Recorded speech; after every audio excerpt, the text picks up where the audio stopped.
My name is Amelia Bradford, and I am 31 years old. Last Christmas, my mother-in-law gathered the most powerful families in Virginia to unveil a custom-embroidered family tree. I stood in the back of her opulent drawing room, watching as she pulled a velvet drape away to reveal my husband's name stitched in shimmering gold thread. Below his name was a single leaf bearing the name of my 6-year-old daughter, Daisy. But right next to my husband, where my name belonged, there was nothing, just a deliberate and blank stretch of dark linen. When I quietly asked her about the omission, she smiled a polite, icy Southern smile and told me they only include real blood. She wanted to erase me in front of everyone. She wanted every single person in that room to know I was just a temporary incubator for her prestigious royal bloodline. I watched my husband swirl his drink and say nothing to defend me.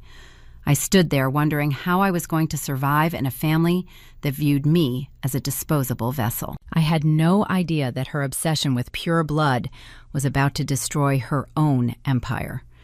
I had no idea that less than a year later, I would stand in front of that exact same historical society and use my expertise as a pediatric geneticist to prove her golden boy son was the product of a secret affair. Her entire life was built on a biological fraud. Before I tell you how a single drop of blood brought down the Richmond elite, please take a moment to like and subscribe to Luke Vengeance. Only do this if my story resonates with you. Let me know in the comments how old you are and where you are listening from right now. Now let me take you back to the exact moment that fragile glass house started to crack. It was Christmas Eve at the Bradford estate. The air smelled of fresh pine garland and generations of inherited wealth. 50 of Virginia's most elite colonial descendants stood in the drawing room holding crystal flutes of champagne. My mother-in-law, Victoria, stood by an easel draped in velvet. She wore her heritage like a fitted suit of armor. Her posture was rigid, and her blue eyes scanned the room to ensure she held everyone's undivided attention. She delivered a speech about how a pedigree must be preserved and documented for the coming century. Then she pulled the gold silk cord. The guests murmured in approval as they admired the towering oak trees stitched against the linen. I followed the current of the crowd. My eyes instinctively tracked to the lower left branches, searching for my husband, Edward. Finding his name and seeing the blank space beside it sent a chill directly into my skin. I took a step forward, keeping my voice low to avoid the spectacle Victoria craved. I told her there seemed to be an omission. Victoria did not blink. She told me there were no omissions because the Preservation Society had strict guidelines. She said it was a matter of historical accuracy and not sentiment. Edward stood 2 feet away. He looked at the tapestry and then looked down at his expensive shoes. He chose silence over his wife. Before I could formulate a clinical response, a small hand tugged at Victoria's silk skirt. Daisy pointed a tiny finger at the embroidered roots. Her innocent 6-year-old voice rang out clear across the quiet room. She asked Victoria why Daddy's leaf was right next to hers and Grandpa's. Victoria softened her smile into something patronizing and said it was because he was their son. Daisy tilted her head with genuine confusion. She said they learned about traits in science class. She pointed out that Victoria had blue eyes, and the oil painting in the hallway showed Grandpa had light green eyes. Then she looked up and asked how Daddy got dark brown eyes. As a pediatric geneticist, I spent my days mapping chromosomal inheritance. It is Mendelian genetics at its most basic level. 2 parents with light eyes possess only recessive alleles for eye color. They cannot produce a child with a dominant dark brown phenotype. It is biologically impossible. The silence that followed was not just quiet, it was an absence of air. Victoria's hand trembled. A single drop of champagne crested the rim of her flute and hit the hardwood floor. Her polished smile fractured into something resembling panic. Edward looked up bewildered and entirely unaware of the genetic reality staring him in the face. I stepped back into the shadows of the drawing room. Across the space, my eyes met Maya's. She was my sister-in-law and a razor-sharp corporate litigator. Maya came from a long line of wealthy Southern elites, but she despised the toxic exclusivity of this family just as much as I did. We shared a single, knowing look. The bloodline was a lie. To understand the gravity of that frozen moment, you have to understand the invisible cage I had been living in. Let me rewind 48 hours to the morning the illusion first began to crack. 2 days earlier, I was sitting at my kitchen island reviewing patient files. I ran a rare disease clinic at a top-tier Virginia hospital. My life was grounded in science and undeniable facts. But my home life was dictated by archaic rules and social theater. Edward walked into the kitchen, adjusting his silk tie. He was the golden child and the designated heir to the Bradford Trust. He was also a coward who deferred every major life decision to his mother. I opened my laptop to pay a contractor for the upcoming renovations at my clinic. I logged into our joint savings account, and my hands froze over the keyboard. The balance was wrong. $50,000 had been transferred out the night before. It was gone, without a trace. I kept my voice level and asked Edward where the money went. He did not even look up from his phone. He poured his coffee, sighed, and told me it was just routine estate maintenance. He told me not to worry my head about it. I stood up from the stool. I told him routine maintenance did not account for half of our savings. I told him he could not just move that kind of money without a discussion. He finally looked at me, and his eyes were cold. He said it was Bradford money. He told me his mother advised him to shift some assets for tax purposes. He accused me of overreacting, as usual. He told me to just focus on my little clinic and let him handle the real finances. He grabbed his leather briefcase and walked out the front door without another word. The antique grandfather clock in the hallway ticked away the seconds.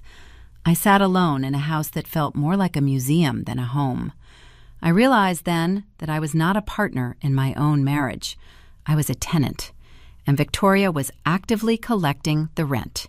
She was systematically starving me out financially. I just did not yet know why. I left the suffocating silence of the estate and drove straight to the hospital. My sanctuary was a brightly lit corridor on the 4th floor of the Virginia Medical Center. I directed the pediatric genetics department. Here, blood was not a social currency used to measure a person's worth. It was a map of amino acids and chromosomal pairings. It was a tool to save children's lives. I swapped my tailored blazer for a white coat. The fabric felt like a shield against the archaic expectations of Richmond high society. The local elite practically worshipped medical degrees when they belonged to their own sons. They would celebrate a male heir's surgical residency with Michelin star dinners and business-class flights. But because I was a woman who married into their sacred circle, my expertise was viewed as a vulgar distraction. Victoria viewed my career as a quaint hobby. She frequently suggested I abandon the clinic to join her various heritage preservation committees. She believed a Bradford wife should arrange charity galas rather than interpret DNA strands. Edward echoed her sentiments.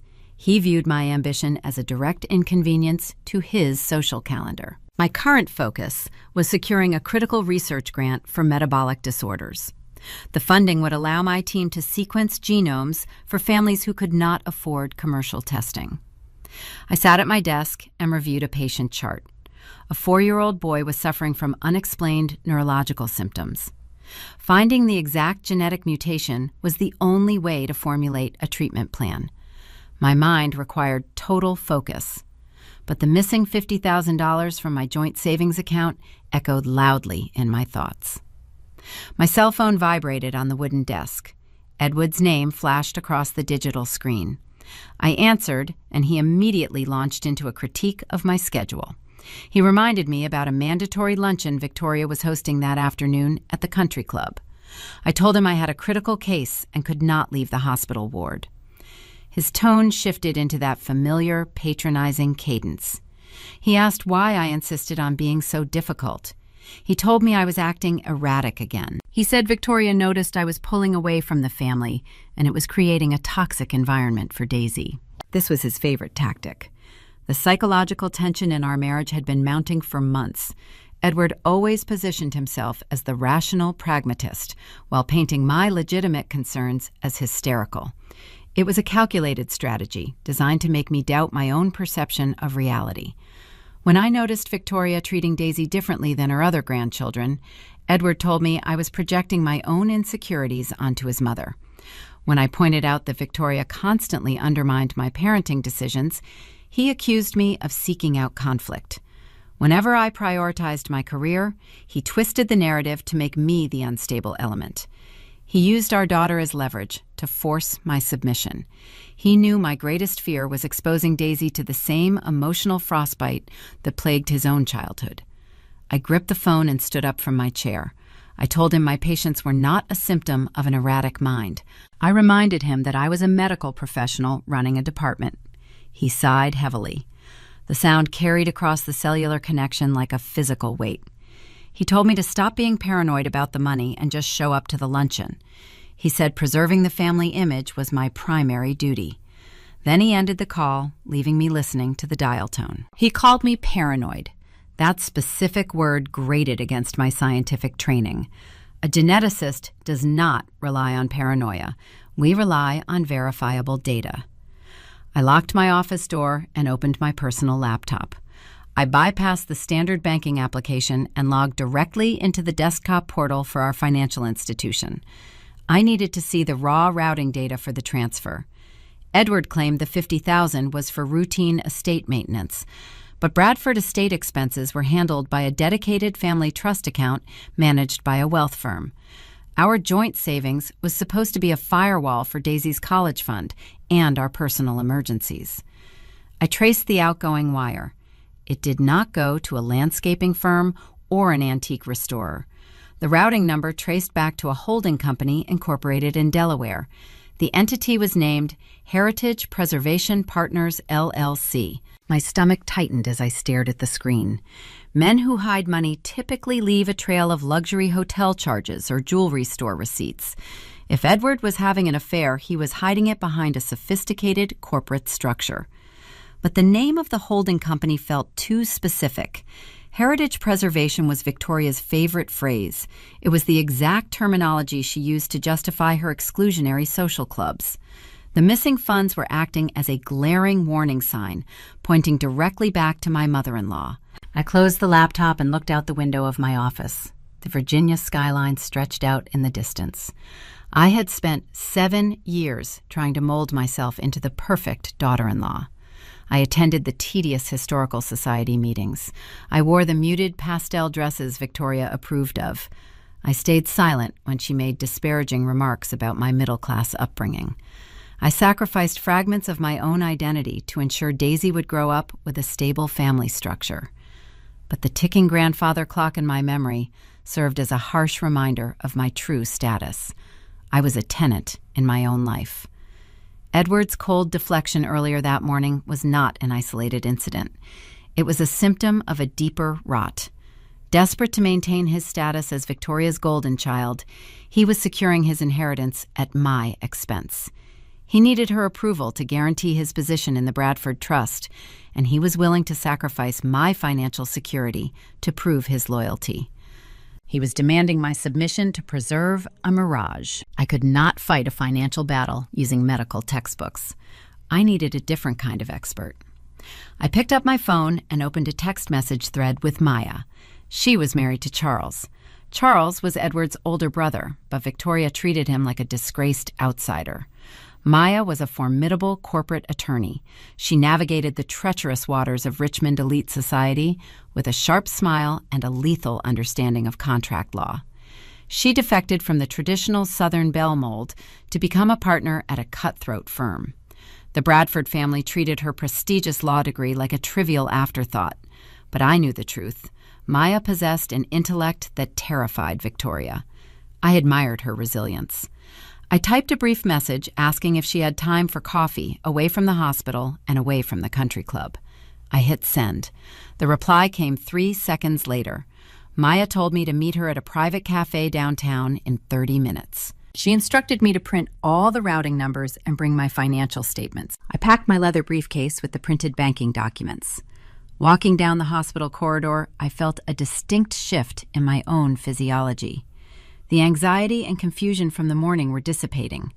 They were being replaced by a cold and clinical resolve.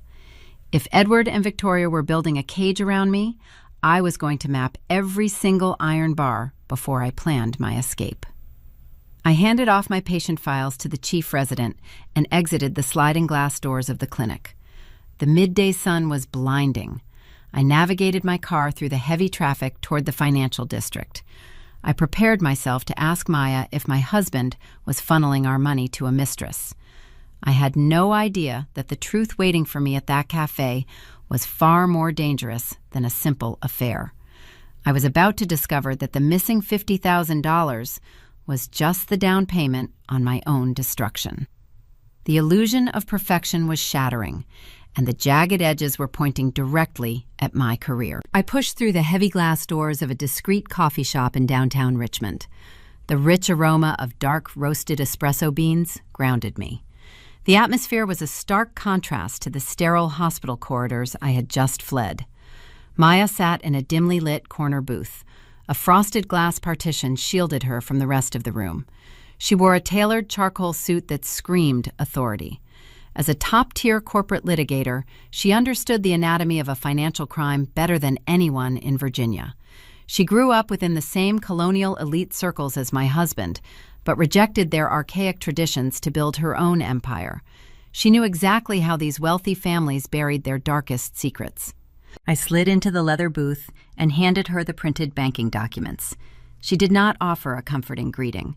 She simply adjusted her reading glasses and analyzed the numbers. I watched her eyes dart across the columns of ink. I told her Edward transferred $50,000 into a Delaware holding company named Heritage Preservation Partners. I braced myself for her reaction. I expected her to offer a sympathetic smile and tell me my husband was keeping a mistress. In the world of high society, a sudden, unexplained withdrawal usually equated to a diamond necklace or a clandestine weekend getaway. Infidelity was the standard narrative. It was a painful cliché, but it was something I could comprehend. Maya tapped her manicured fingernail against the table. She pulled her sleek laptop from her leather tote bag and opened it. She told me we needed to trace the routing origin before jumping to emotional conclusions. Her fingers flew across the keyboard, accessing databases her law firm utilized for corporate due diligence. We sat in tense silence while the screen populated with encrypted data. I felt a hollow ache forming in my chest.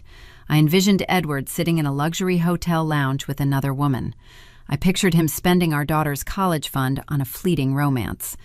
The betrayal of an affair felt visceral, but the truth Maya uncovered over the next 20 minutes proved far more insidious than a simple romantic transgression. The search results illuminated her face with a harsh blue glow. Maya leaned back and exhaled a long breath. She told me Edward was not visiting a lover. The routing numbers did not lead to a boutique hotel or a high-end jeweler. The Delaware Holding Company served as a shell for an offshore wealth management group based in the Cayman Islands. Edward was holding secretive meetings with asset protection lawyers. I stared at the screen, trying to process the information. I asked her why my husband needed offshore asset protection. Maya typed another rapid sequence of commands into a restricted corporate registry. She bypassed the standard public records and pulled the actual incorporation ledger for Heritage Preservation Partners. She turned the laptop toward me so I could read the screen. The document listed a single managing director holding total executive control over the entity. The name printed in bold black text was Victoria Bradford. The air in the cafe felt suddenly thin. My mother-in-law was not just hovering over my marriage, she was actively dismantling it. Maya scrolled further down the digital ledger. The $50,000 withdrawal from that morning was not an isolated incident. It was merely the latest and largest transaction in a methodical sequence. Maya pointed to a column of dates stretching back 8 months.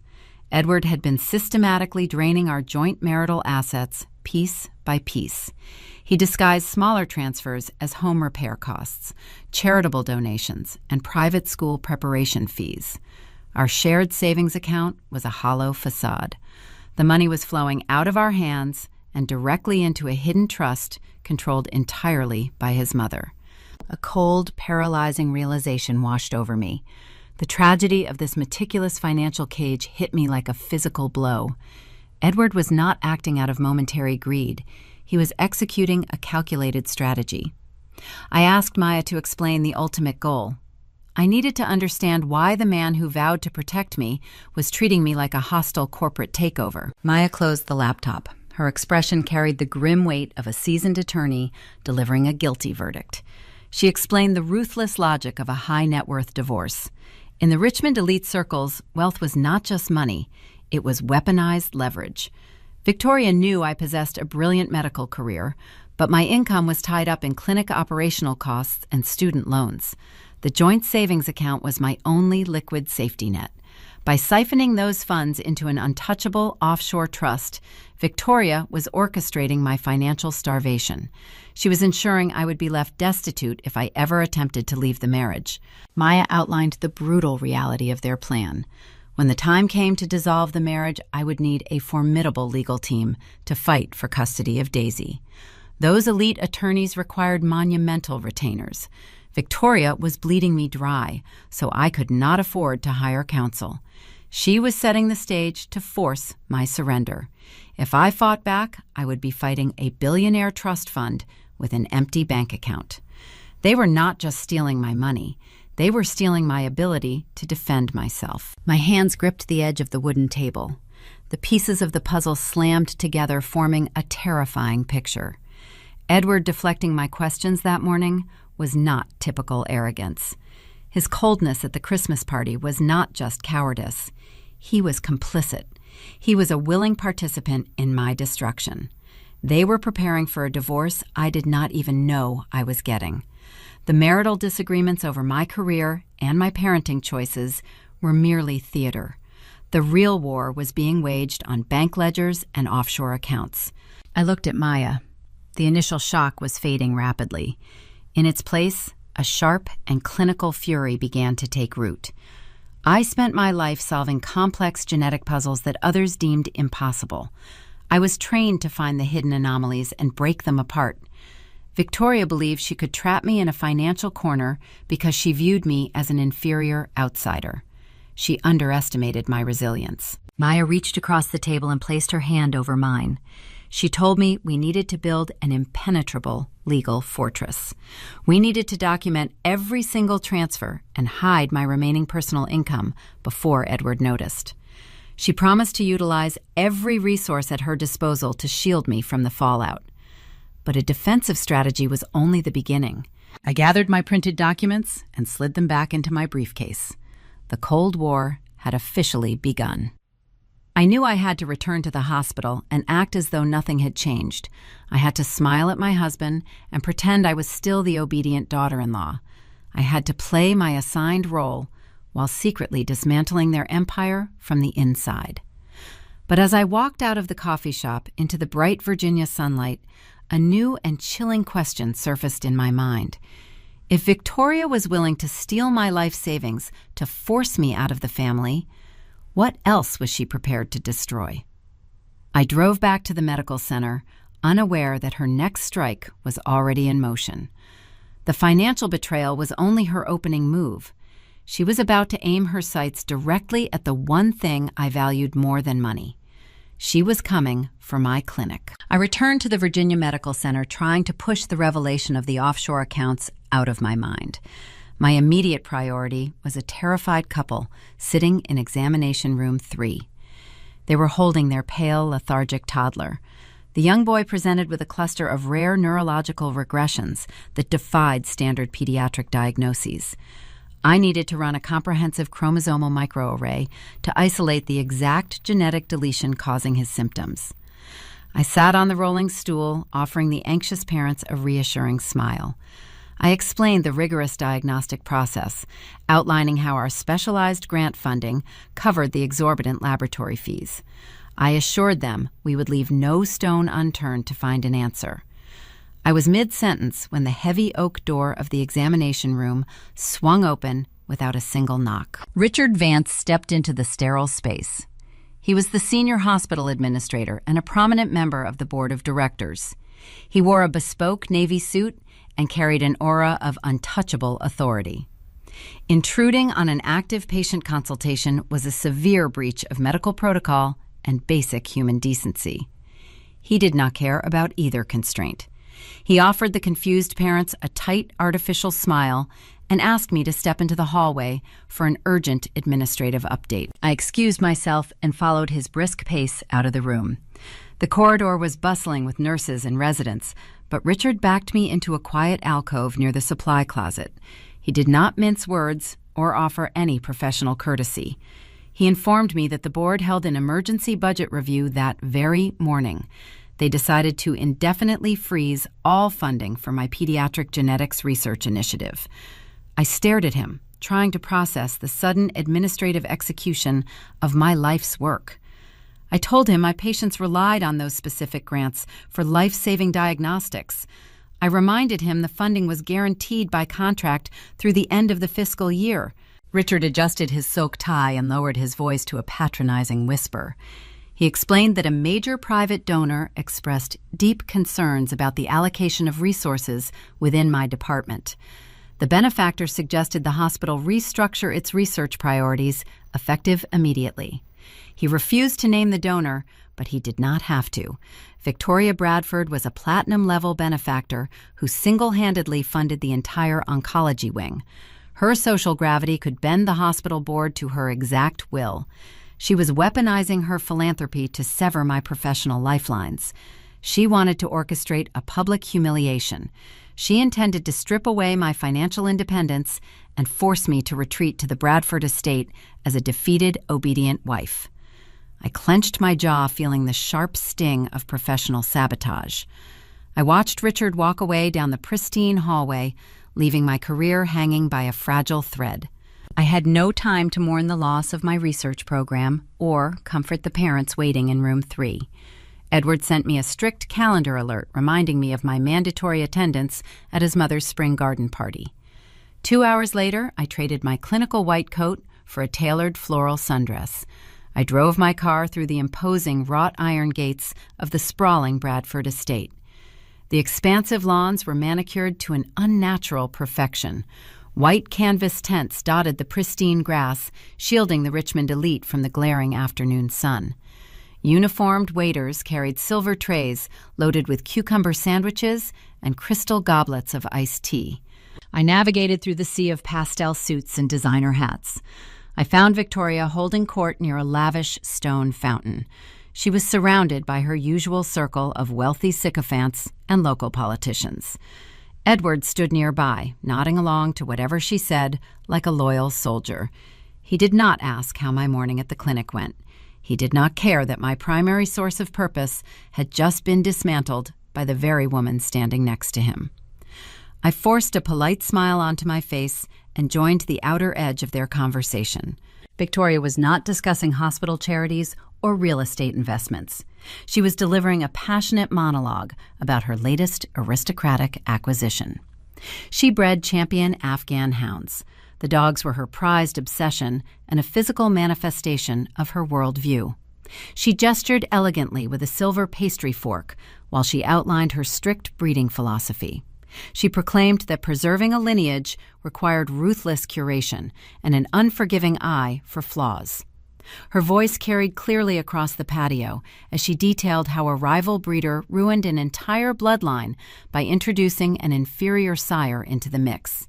She took a delicate sip of her iced tea and delivered her final verdict to the captivated audience. She announced that one bad pairing ruins the entire pedigree because blood will always tell. The sheer hypocrisy turned my stomach into knots. She stood there lecturing her wealthy peers about purity and honor while she was secretly funneling my marital assets into offshore shell companies. She worshipped lineage, but utilized deception to maintain her iron grip on power. I bit my tongue so hard I tasted copper. I watched her reach down to pet one of her sleek, well-groomed dogs. She believed she could treat human beings with the exact same cold calculation she applied to her kennels. She assumed she could cull me from her precious family tree, just like a flawed puppy that did not meet her exacting standards. The garden party stretched endlessly into the early evening. I endured the hollow conversations and the subtle insults wrapped in thick Southern charm. As soon as the sun dipped below the distant tree line, I claimed a sudden, debilitating migraine.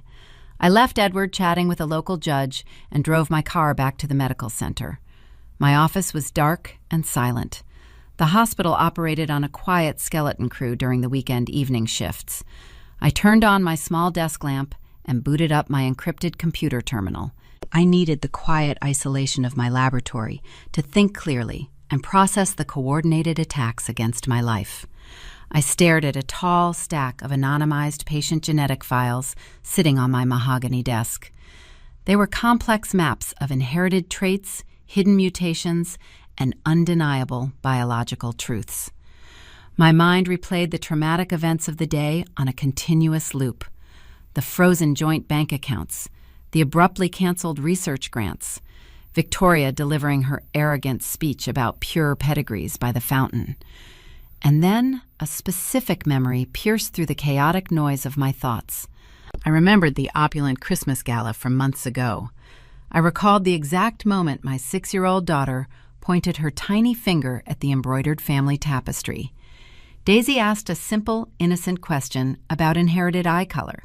She noticed that Edward possessed dark brown eyes, while both Victoria and her late husband possessed light-colored eyes. At the time, I dismissed the anomaly as a strange biological fluke. Recessive traits sometimes behave in unexpected ways across multiple generations. But clinical geneticists are trained to question every single anomaly until they find a logical, scientific answer. I picked up a ballpoint pen and began sketching a basic Punnett square on a blank yellow notepad. I mapped the specific alleles for eye color based on the known Bradford family history. Victoria had piercing blue eyes. The late patriarch had pale green eyes. Both physical variations required homozygous recessive genes. Two parents with those specific genetic profiles lacked the dominant melanin markers necessary to produce a child with dark brown eyes. The biological math was glaringly incorrect. It defied the fundamental laws of inheritance. A terrifying new question began to form in my analytical mind. What if Victoria was projecting her own hidden sins onto me to deflect attention from a historical lie? She dedicated her entire life to judging the purity of everyone else around her. She weaponized her colonial heritage to destroy anyone she deemed inferior or unworthy. But the fundamental science of her own family tree did not add up. If Edward possessed dominant physical traits that neither of his documented parents carried, then the vaunted Bradford pedigree was hiding a monumental secret. My heart hammered against my ribs with a frantic rhythm. I realized I was standing on the precipice of a discovery that could level the entire Richmond aristocracy and rewrite the power dynamics of my own nightmare. I could not rely on a simple visual observation to prove marital infidelity. I needed concrete, undeniable scientific data to break her empire. I needed to extract a sample of my husband's DNA. But obtaining it without his explicit knowledge presented a dangerous ethical trap. If I made one wrong move, I would hand Victoria the exact legal ammunition she needed to declare me unfit and take my daughter away forever. The financial theft and the clinical sabotage were mere preludes to the real war. Edward was about to drop a bomb that would force my hand, and I had no idea he had already hired a ruthless lawyer. I left the hospital parking garage and steered my car through the dark Richmond streets. The streetlights cast long shadows across the dashboard. My mind raced with the implications of the genetic puzzle I had just unlocked in my office. The biological math regarding Edward's eye color pointed toward a staggering deception. But before I could dismantle Victoria's aristocratic facade, I needed to secure my own home. I pulled into our driveway, hoping to find a shred of humanity left in the man I married. I wanted to appeal to Edward not as an adversary, but as a father. I believed that if I showed him how his mother dismantled my research clinic, he might finally recognize the sheer cruelty of her control. I parked the vehicle and walked up the brick pathway. I clutched my leather bag, hoping a rational conversation could save my family from impending ruin. I unlocked the heavy wooden front door and stepped into the foyer. The house felt unusually cold. The ambient noise of the evening was missing. There was no television playing in the den. There was no smell of dinner warming in the oven. I walked past the entryway mirror and froze. A large leather suitcase sat near the base of the grand staircase. Beside it rested a sleek, matching garment bag. Edward stood adjacent to the luggage. He wore a crisp charcoal suit tailored to perfection. His posture was rigid, and his expression resembled a blank slate. He was not alone. A tall, intimidating woman stood next to him. She wore a sharp designer skirt suit and carried an expensive leather briefcase. Her blonde hair was pulled back into a severe knot. She surveyed my home with the calculating gaze of an appraiser preparing a foreclosure. I asked Edward what was happening and who this woman was. My voice echoed slightly in the open foyer. The stranger stepped forward and handed me a thick manila envelope. The paper felt heavy and coarse against my palms. The woman introduced herself using a crisp, clinical tone. She was a senior partner at the most ruthless family law firm in Virginia. Her reputation preceded her. She specialized in securing favorable outcomes for the wealthiest heirs in the state by decimating their spouses in open court. She advised me that I was being formally served. My fingers trembled as I broke the seal on the envelope. I pulled out a stack of legal documents, stamped with the official seal of the Richmond Family Court. The bold text at the top of the first page read, "Emergency Petition for Primary Custody." I scanned the paragraphs, and the breath left my lungs. The allegations printed on the crisp white paper were devastating. The petition claimed I was an erratic mother who suffered from severe psychological instability. The document stated my demanding career as a geneticist created a dangerous environment of neglect for our daughter. The lawyer had weaponized my dedication to sick children and twisted it into a fabricated mental health crisis.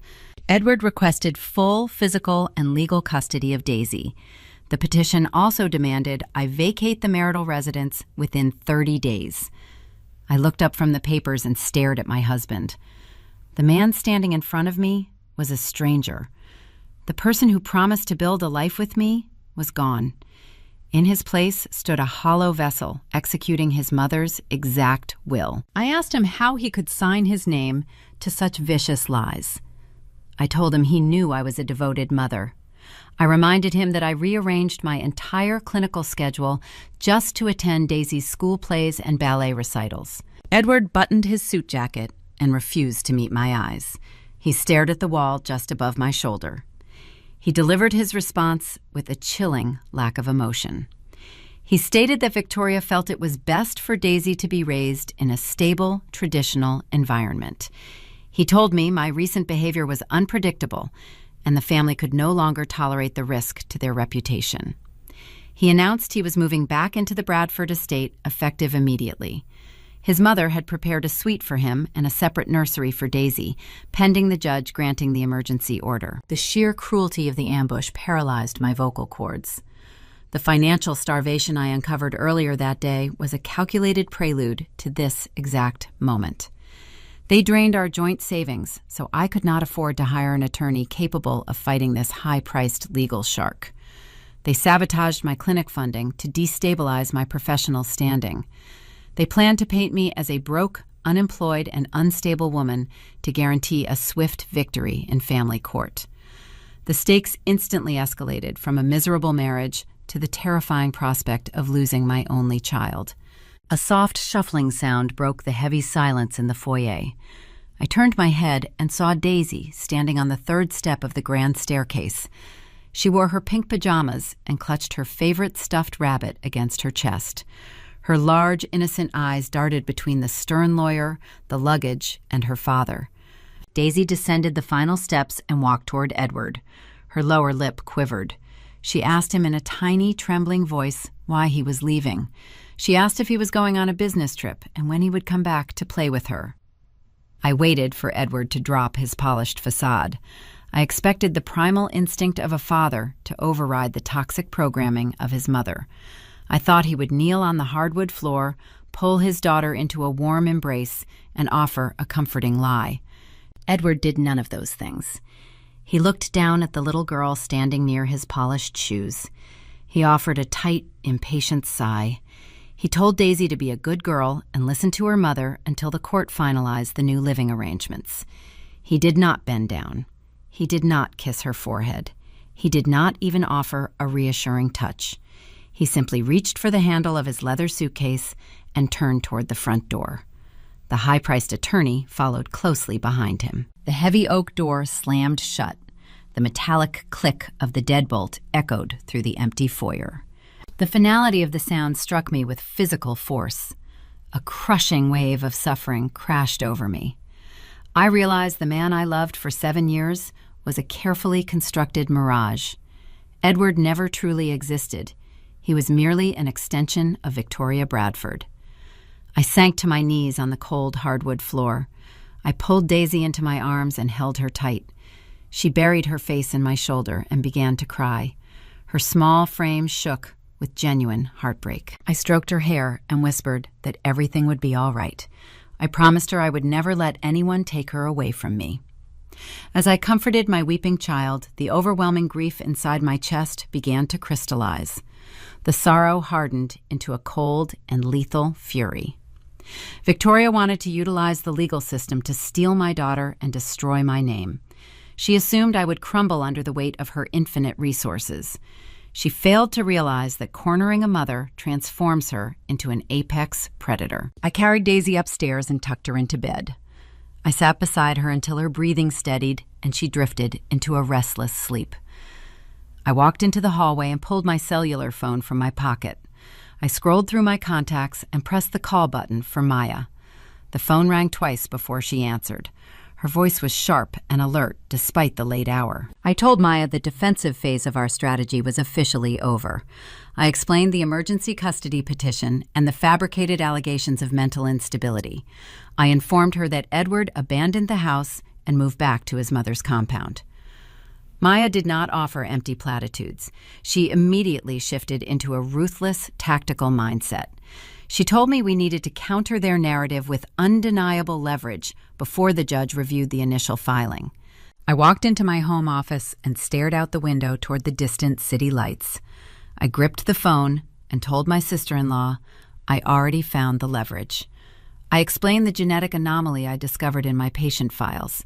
I detailed the biological impossibility of Edward's dark brown eyes, given the homozygous recessive traits of his documented parents.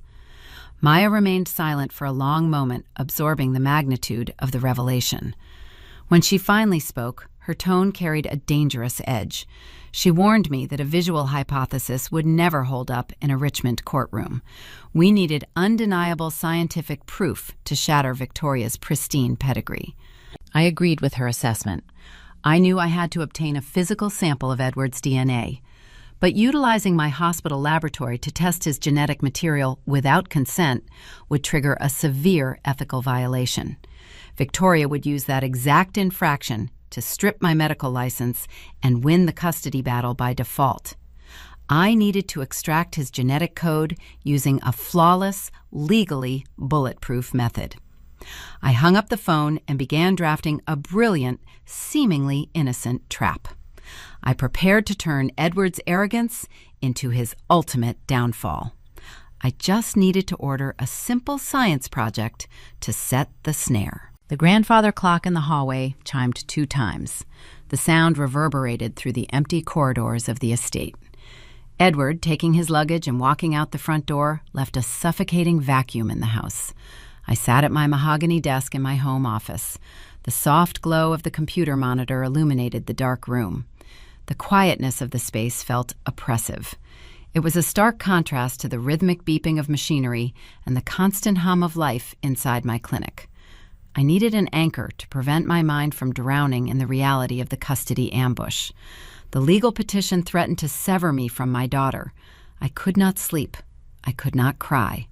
The tears evaporated hours ago, leaving behind a cold, hardened resolve. I booted up my encrypted hospital terminal to seek refuge in the one domain where Victoria Bradford held zero authority, the realm of empirical science. I logged into the secure network and stared at the blinking cursor. My earlier conversation with Maya replayed in my thoughts. I told my sister-in-law about the eye color discrepancy Daisy pointed out at the Christmas gathering. It was a brilliant phenotypic observation. But my clinical experience warned me that eye color alone would never hold up in a high-stakes Richmond courtroom. A skilled defense attorney would hire a dozen highly paid medical experts. Those hired professionals would confuse the judge with lectures on rare recessive gene expression and complex polygenic inheritance. They would dismiss my theory as the desperate delusion of a scorned wife. I needed a weapon forged from undeniable genotypic data. I needed a sequence of numbers and letters that no lawyer could manipulate. I accessed my personal medical files and opened Daisy's chart. Last month, I ordered a comprehensive pediatric blood panel during her annual physical examination. It was a routine screening to establish a baseline for her general health. I scrolled past the standard cholesterol levels and the basic white blood cell counts. I navigated to the specialized metabolic section. My eyes scanned the dense columns of laboratory results. My training as a geneticist allowed me to read the numerical data like a native language.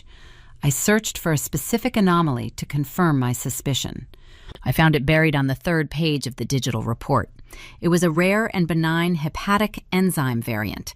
The marker was harmless to Daisy and carried 0 negative health implications. But its presence was a biological beacon. This specific enzyme variant followed a rigid and predictable pattern of inheritance. It was passed down strictly through the paternal line. I tested my own genome years ago during my medical residency to provide a control sample for my research. I knew with unwavering certainty that I did not carry this specific allele. Therefore, Daisy inherited the marker directly from her father. I opened a second browser window and navigated to the digital archives of the Virginia Historical Society. The Bradford family built their social empire on the concept of documented purity. They worshiped their colonial ancestry with a religious fervor. Decades ago, the late patriarch participated in a prestigious genomic mapping project. He wanted to officially record his pristine heritage for future generations. He donated his genetic profile to the Public Heritage Database to prove his lineage traced back to the original founders of the Commonwealth. His vanity provided me with the exact roadmap I needed to destroy his widow. I requested access to the public records and downloaded the patriarch's archived genomic profile. The file contained a detailed breakdown of his chromosomal markers. I placed his historical data side by side with my daughter's recent laboratory results. I cross-referenced the specific alleles responsible for the hepatic enzyme variant. The mathematical reality staring back at me was glaring and irrefutable. The late patriarch did not possess the genetic precursor required to pass down that specific metabolic marker. If Edward was the true biological son of the patriarch, he could not possibly carry the variant he gave to Daisy. The biological math was fractured. The vaunted Bradford pedigree was a fabricated illusion. Victoria built her entire aristocratic persona on the concept of untainted heritage. She spent her life judging the worthiness of outsiders and punishing anyone who failed to meet her impossible standards. Yet she was harboring a monumental secret of her own. Edward was the product of a hidden affair. The magnitude of her deception sent a jolt of adrenaline through my veins. The woman attempting to steal my daughter and destroy my career was a fraud.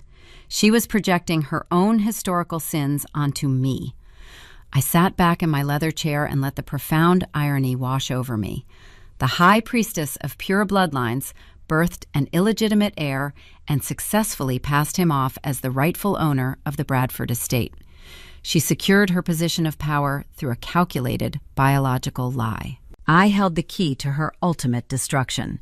If I presented this information to the family court, the judge would instantly dismiss the custody petition. The revelation would nullify Edward's claim to the family trust and strip Victoria of her social crown.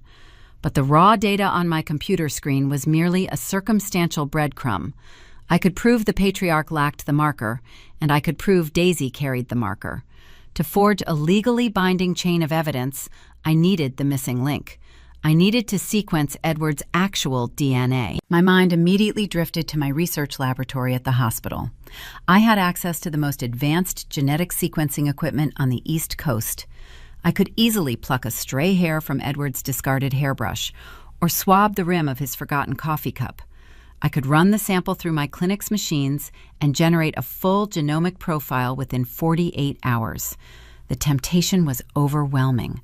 The solution was sitting right in front of me, but the rational portion of my brain sounded a blaring alarm.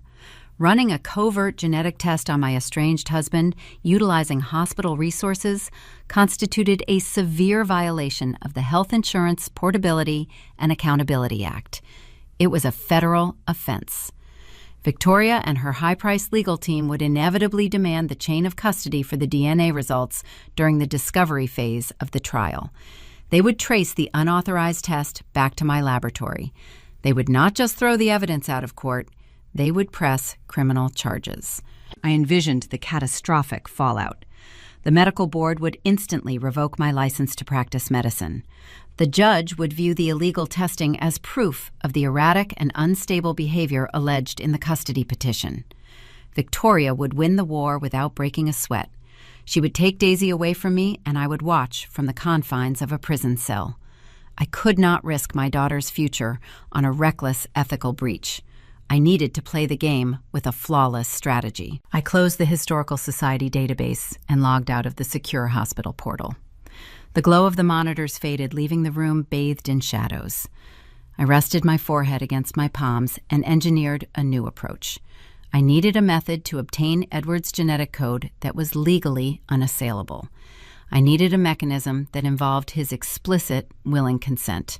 It had to be a process that Victoria's vicious lawyers could not contest in a court of law. The answer arrived with crystalline clarity. I did not need a sterile hospital laboratory or a covert operation. I just needed to leverage Edward's own vanity against him. He was desperate to build a paper trail proving he was an involved and dedicated father. He wanted to impress the family court judge with his pristine parenting skills. I could utilize that exact desperation to set a trap he would willingly walk into. I opened a new tab on my web browser and navigated to the retail site of a popular direct-to-consumer ancestry testing company. I added a standard genetic testing kit to my digital shopping cart. I entered my credit card information and selected expedited overnight shipping. The plan was elegant in its simplicity. I would disguise the commercial DNA swab as a harmless first-grade science project about family heritage. Edward would eagerly participate to document his fatherly involvement. He would hand me the definitive proof of his own illegitimacy, wrapped in a plastic vial. The custody ambush forced me into a corner, but Victoria forgot one crucial detail. I was the architect of my own laboratory. I clicked the confirmation button to place the order. The screen flashed a bright green checkmark indicating the trap was officially set. I leaned back in my chair, knowing my mother-in-law was about to face a scientific reckoning she could never outrun. The brightly colored package arrived on a humid Tuesday afternoon. A nondescript cardboard box sat unattended on the brick steps of my front porch.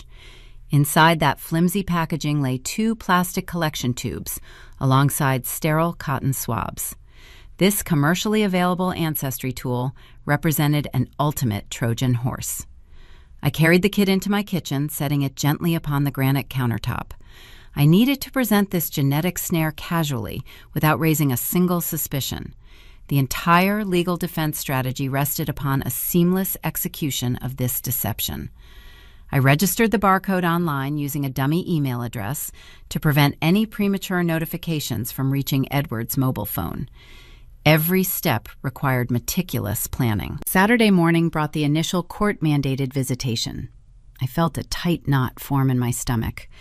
Edward arrived exactly at 10 o'clock. A silver luxury sedan pulled into the driveway, crushing fallen autumn leaves beneath heavy tires. My estranged husband stepped out of the driver's side door, wearing casual cashmere and expensive tailored denim. He wanted to project the image of a relaxed, dedicated parent for anyone who might be watching. He did not come alone. A junior paralegal from his high-priced law firm sat in the passenger seat, holding a yellow legal pad. She was there to document his punctuality and record my physical demeanor. Every single interaction was being cataloged for future litigation. I opened the front door before he could press the doorbell. I handed Daisy her small pink backpack filled with coloring books and healthy snacks. I held the bright green cardboard box displaying cartoon chromosomes in my left hand. I pitched the ruse flawlessly, keeping my vocal tone light and maternal. I told them our daughter needed assistance completing a first-grade biology assignment regarding inherited traits. I mentioned the school curriculum required parental participation to map familial characteristics accurately. I played the role of the cooperative co-parent perfectly. Edward possessed an insatiable need to perform. Knowing a family court judge might eventually review his weekend activities, he jumped at the opportunity to document his stellar fatherhood. He knelt on the hardwood floor of the foyer, bridging the physical gap between us. He allowed Daisy to tear open the sterile plastic packaging with her tiny fingers. He smiled a perfect, predatory smile while she scraped the cotton swab against the inside of his cheek. I snapped a photograph using my cellular phone to commemorate the academic endeavor. He had no clue. He just handed over the cryptographic key to his own ruin. He placed the saturated swab inside the plastic vial and secured the tight cap. I dropped the container into the prepaid return envelope and sealed the adhesive flap. Edward stood up, brushed an invisible speck of dust from his expensive sweater, and took Daisy by the hand. He led her down the walkway toward his waiting vehicle. After his car disappeared around the corner, I grabbed my keys. I drove straight to the local post office, bypassing the neighborhood mailboxes. I dropped the package into the heavy blue metal receptacle. The sound of the envelope hitting the bottom resonated like a closing prison door. The agonizing waiting period commenced immediately. Days bled into tedious weeks. The laboratory processing timeline felt like a prolonged sentence. I checked the digital tracking number every single morning and every single night. Victoria did not let the tense silence linger. She orchestrated calculated psychological strikes to shatter my mental fortitude. A delivery driver arrived at my door carrying an enormous floral arrangement. The flowers were pristine white lilies. Those specific blooms are traditionally reserved for funerals and mourning. A thick cardstock envelope rested among the pale petals, carrying the scent of decay. I tore open the dark wax seal. The handwritten note bore her elegant cursive script. It contained 2 chilling words, advising me to surrender quietly. She intended to suffocate my resolve and force a rapid capitulation. She wanted me to sign away my maternal rights out of sheer terror. Staring at those morbid lilies triggered a visceral memory. The ambient noise of my empty house faded into the background. My mind transported me back 7 years to the bridal suite at the country club. I wore a heavy silk gown, preparing to walk down the aisle. Victoria entered the private dressing room uninvited. She dismissed the makeup artist with a dismissive flick of her wrist. She stepped close, adjusting my lace veil with cold, precise fingers. The smell of her expensive floral perfume filled the cramped space, suffocating the oxygen. Her voice slithered into my ear, dropping her benevolent matriarch facade for the very first time. She whispered that I should enjoy the money. She promised they would breed the common out of my future children, eventually. That memory burned inside my chest like a physical ember. The dramatic irony was staggering. She obsessed over my pedestrian lineage while secretly harboring a bastard heir. She judged my genetic worth while concealing a monumental biological fraud. I channeled the fury from her mocking gifts into my clinical duties. I refused to let her intimidation tactics interfere with my patient care. I compartmentalized the mounting anxiety while anticipating the genetic verdict. The legal clock was ticking down to the preliminary custody hearing. I needed the concrete data before the judge ruled on Edward's emergency petition. Finally, on a rainy Thursday afternoon, the pivotal moment arrived. I sat inside my hospital office reviewing a complex metabolic panel for a sick infant. The gray storm clouds outside cast long, dark shadows across my wooden desk. My encrypted personal email application emitted a sharp, distinct chime. A new message populated the top of my digital inbox.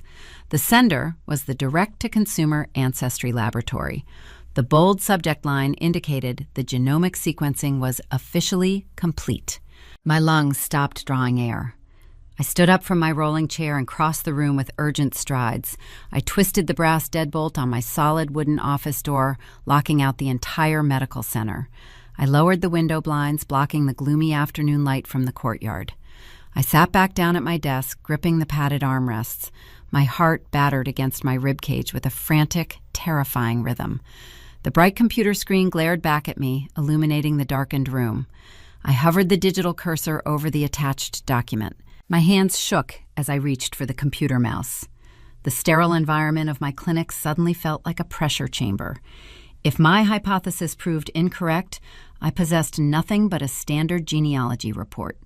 If the genetic markers matched the Bradford lineage, my entire defensive strategy would evaporate.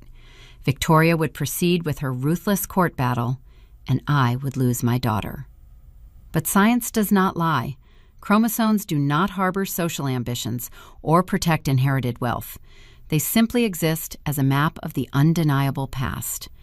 I stared at the attached file icon. It resembled a tiny locked door hiding the ultimate secret. I took one final deep breath, steadying my trembling fingers. I clicked open the attachment, ready to see if my scientific intuition would bring down an empire. The digital PDF file materialized on my high-resolution monitor. The progress bar crept across the screen while the rain lashed against my office window. The document opened, displaying a dense grid of alphanumerics and colored charts.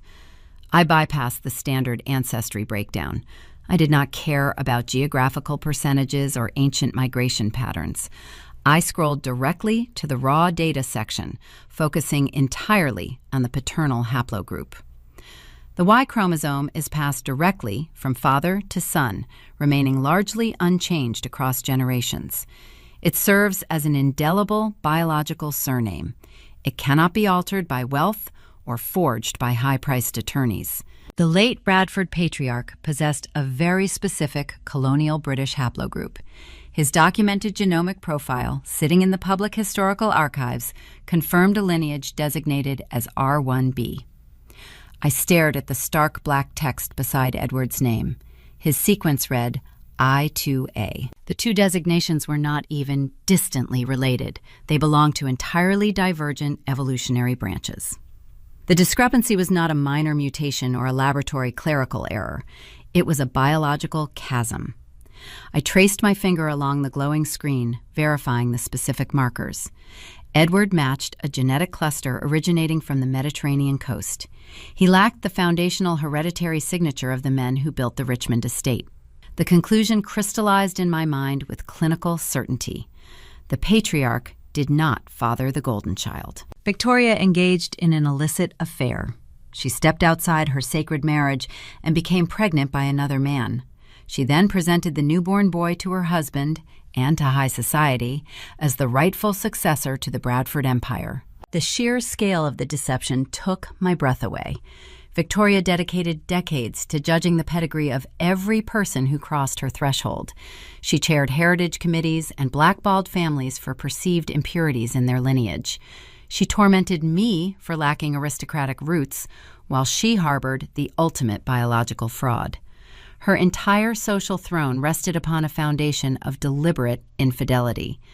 She built a glittering castle on a swamp of lies. My thoughts shifted toward Charles. Edward's older brother always existed on the periphery of the family dynamic. Victoria treated Charles with a distinct, chilling detachment. She sent him to distant boarding schools while keeping Edward close to home. She engineered the trust fund distributions to favor her youngest son, leaving Charles with a fraction of the estate. She routinely criticized his choices, including his decision to marry Maya. The Richmond elite assumed Charles was simply a disappointment who failed to live up to the rigorous family standards. The genomic sequence illuminated the dark truth behind her favoritism. Charles was the only true legitimate heir. He possessed the authentic bloodline. Victoria marginalized him because his existence served as a constant reminder of the husband she betrayed. She elevated Edward because her bastard son represented her own secret rebellion. She stole Charles's birthright and handed it to an imposter.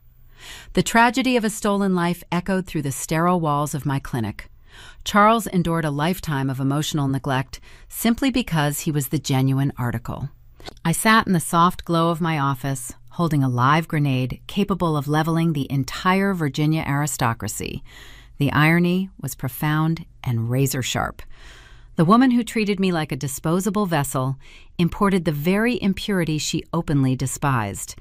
She weaponized her colonial history to steal my daughter, yet her own history was a fabricated illusion. She assumed her wealth could bury her sins forever. She never anticipated her daughter-in-law would possess the exact scientific expertise required to exhume them. I clicked the print icon on my digital toolbar. The heavy commercial printer in the corner of my office hummed to life. The machine rhythmically pulled sheets of pristine white paper from the tray. I listened to the mechanical whirring sound, feeling a surge of raw power. I was no longer a victim trapped in a financial cage. I was the architect of their impending ruin. I gathered the warm pages from the output tray. I read the irrefutable data one final time to ensure my eyes had not deceived me. The ink formed a legally binding chain of evidence that would shatter the custody petition. No high-priced family lawyer could argue against the fundamental laws of Mendelian inheritance. I walked over to the heavy steel fireproof safe tucked beneath my bookshelves. I spun the dial, entering the numerical combination. The thick metal door swung open, revealing stacks of confidential clinical research. I placed the genomic report inside a red folder and tucked it securely into the back of the vault. I locked the safe and pocketed the spare key. I needed to protect this leverage until the exact right moment. My strategy required a calculated escalation. Submitting the DNA evidence directly to the family court judge would certainly win my custody battle, but an unceremonious legal filing would allow Victoria to quietly settle the dispute behind closed doors. She would use her immense wealth to seal the records and preserve her public reputation. She would escape the social destruction she richly deserved, and Charles would never reclaim his stolen legacy. I wanted her empire to burn in the light of day. To ignite that fire, I needed to confront the weakest link in her armor. Edward always crumbled under pressure. His entire identity was tied to his status as the Bradford heir. He strutted through the country club acting like royalty because he believed the blood of founders flowed through his veins. I assumed he was an unwitting pawn in his mother's grand deception. If I presented him with the undeniable proof of his illegitimacy, the psychological shock would shatter his pristine facade. I pictured his arrogant posture dissolving into tears. I envisioned him begging for my silence once he realized his trust fund and his social standing were built on a lie. He would experience the exact same identity crisis he tried to force upon me. I anticipated a profound emotional breakdown. I planned to use his shattered mental state to force a swift withdrawal of the emergency custody petition. He would sign away all his parental rights just to keep me from exposing his bastard status to the world. I reached for my cellular phone and typed a brief text message to my estranged husband. I requested a private meeting at a neutral location the following afternoon. I suggested a quiet cafe near the financial district. I told him we needed to discuss a settlement regarding the custody petition. I deliberately used a submissive tone to lower his defenses. I wanted him to arrive feeling victorious and superior. He replied within 3 minutes, agreeing to the time and place. I turned off the desk lamp and grabbed my trench coat. The storm outside continued to wash over the hospital grounds. I walked down the quiet corridor feeling an unfamiliar sense of calm. The fear that haunted my every step since the day Edward packed his suitcase was gone. I was walking into the upcoming confrontation, expecting to watch a broken man surrender his weapons. I thought I held all the cards. I had no idea my husband was harboring a dark revelation of his own. The real twist was waiting for me across the table, and it would force me to change the rules of the entire game. The Financial District Cafe offered the perfect neutral battleground. Sleek glass partitions and brushed steel tables replaced the suffocating velvet and dark wood of the Bradford estate. I chose a corner booth shielded from the main walkway. The ambient noise of espresso machines and hushed corporate meetings provided a layer of acoustic privacy. I sat with my posture straight, holding a simple black folder in my lap.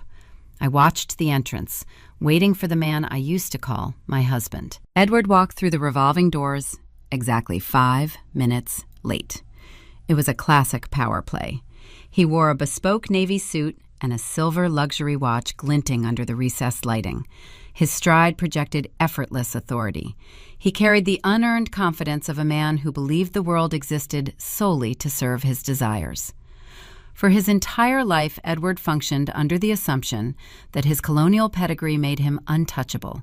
He viewed everyone else, including me, as supporting cast members in his aristocratic narrative. I observed him navigating the crowded room, feeling a fleeting pang of pity. I was about to strip away the only identity he ever knew. He slid into the booth across from me. He did not bother ordering a drink. He leaned forward, resting his elbows on the polished surface. He offered a patronizing smile and skipped the standard pleasantries. He told me he was glad I finally decided to be reasonable. He assumed I called this meeting to negotiate the terms of my surrender. He stated his lawyer drafted a revised settlement offering me supervised weekend visits with Daisy if I agreed to vacate the property without a protracted legal fight. He spoke with the casual detachment of an executive executing a corporate layoff. I let him finish his rehearsed speech. I did not interrupt or show any outward emotion. When his words faded into the background noise, I placed the black folder on the table. I slid the stiff cardboard across the smooth metal until it rested directly in front of his folded hands. I told him we were not gathered here to discuss custody schedules. I instructed him to open the cover. Edward sighed, projecting intense boredom. He flipped the cover open, revealing the printed genomic sequence I generated from his ancestry kit. He scanned the top page, expecting to see financial disclosures or medical records. I watched his eyes track across the grid of alphanumerics. I utilized my calmest clinical voice to guide him through the data. I explained the concept of the Y chromosome haplogroup. I detailed how the historical records confirmed the late Bradford patriarch belonged to a specific evolutionary lineage designated as R1b. I then pointed my index finger at his own genetic marker, glowing in stark black ink. I told him his sequence registered as I2A. I leaned back in the booth and delivered the scientific verdict. I stated clearly that the man raised to inherit the Bradford Empire shared 0 paternal DNA with the founders of that legacy. I explained that his mother engaged in an affair and birthed a child belonging to a divergent Mediterranean cluster. I paused, waiting for the inevitable emotional collapse. I expected the realization to shatter his arrogant facade. I anticipated tears, denial, and a profound identity crisis. I braced myself to watch him crumble under the weight of his mother's staggering deception. The reaction I witnessed defied every single expectation. Edward did not gasp. He did not shake his head in disbelief. He did not demand a recount or accuse me of fabricating the documents. The color drained from his face, leaving his skin a sickly, translucent shade. His hands gripped the edge of the table so tightly, his knuckles turned a stark ivory. His breathing grew shallow and rapid. His pupils dilated, reacting not to a sudden shocking revelation, but to the realization that his deepest secret was no longer secure. He looked around the cafe with darting, paranoid glances to ensure nobody else was watching. He stared at the paper and swallowed hard. His voice emerged as a frantic, ragged whisper. He demanded to know how I obtained the genomic sequence. He did not ask if the data was accurate. He only asked how I found out. The implications of his response hit me with the force of a freight train. The plot twist unraveled right in front of my eyes. Edward already knew. My previous pity evaporated instantly. I demanded an explanation. I kept my voice low and dangerous, forcing him to answer. Edward slumped against the back of the leather booth. The pristine, arrogant air deflated into a cornered, frightened animal. He confessed the truth, utilizing a rapid, disjointed cadence. 3 years ago, he visited an elite private clinic for a routine executive health screening. The concierge physician recommended a comprehensive genetic panel to map potential hereditary health risks. When the private results arrived, Edward noticed the paternal discrepancy on his own. He possessed enough basic scientific literacy to realize the blood typing and the chromosomal markers contradicted his documented family history. He took the printed report and confronted Victoria behind the closed doors of her opulent drawing room. I sat frozen, visualizing the collision between the high priestess of pure bloodlines and her bastard son. I asked Edward what happened next. He wiped a bead of sweat from his forehead. He explained that Victoria initially denied the accusation. When he threatened to hire an independent investigator, she finally broke down and confessed to the marital infidelity. But the tears did not last long. The two of them quickly pivoted from a mother and son dealing with a moral crisis into two ruthless conspirators protecting their shared fortune. They forged a dark pact in the shadows of that estate. Victoria needed his silence to preserve her unblemished social throne. Edward demanded a steep price for his complicity. He leveraged his illegitimacy to secure the ultimate financial prize. Victoria contacted her estate lawyers the very next morning. She quietly restructured the primary Bradford Trust. She manipulated the legal frameworks to designate Edward as the sole executive beneficiary. In the process, she entirely disinherited Charles. They robbed the only true biological heir of his rightful legacy to bury her sins. Edward confessed the details with a sickening lack of remorse. He justified the theft by claiming Charles lacked the ambition to manage the family empire. He prioritized his own unearned wealth over the fundamental truth. The puzzle pieces clicked together, forming a terrifying mosaic. The financial starvation I uncovered last week was not just Victoria manipulating her son. The sudden transfer of $50,000 into an offshore holding company was Edward protecting his stolen gold. The vicious divorce filing and the fabricated custody petition were premeditated strikes. He initiated the ambush because I am a pediatric geneticist. He recognized that as Daisy grew older, her physical traits might prompt me to conduct my own scientific inquiries. He realized my medical expertise represented a lethal threat to his fraudulent inheritance. He needed to bankrupt me and discredit my sanity so nobody would ever believe me if I stumbled upon the genetic anomaly. The man sitting across from me was not a brainwashed victim suffering under the thumb of a controlling matriarch. He was a willing, greedy accomplice.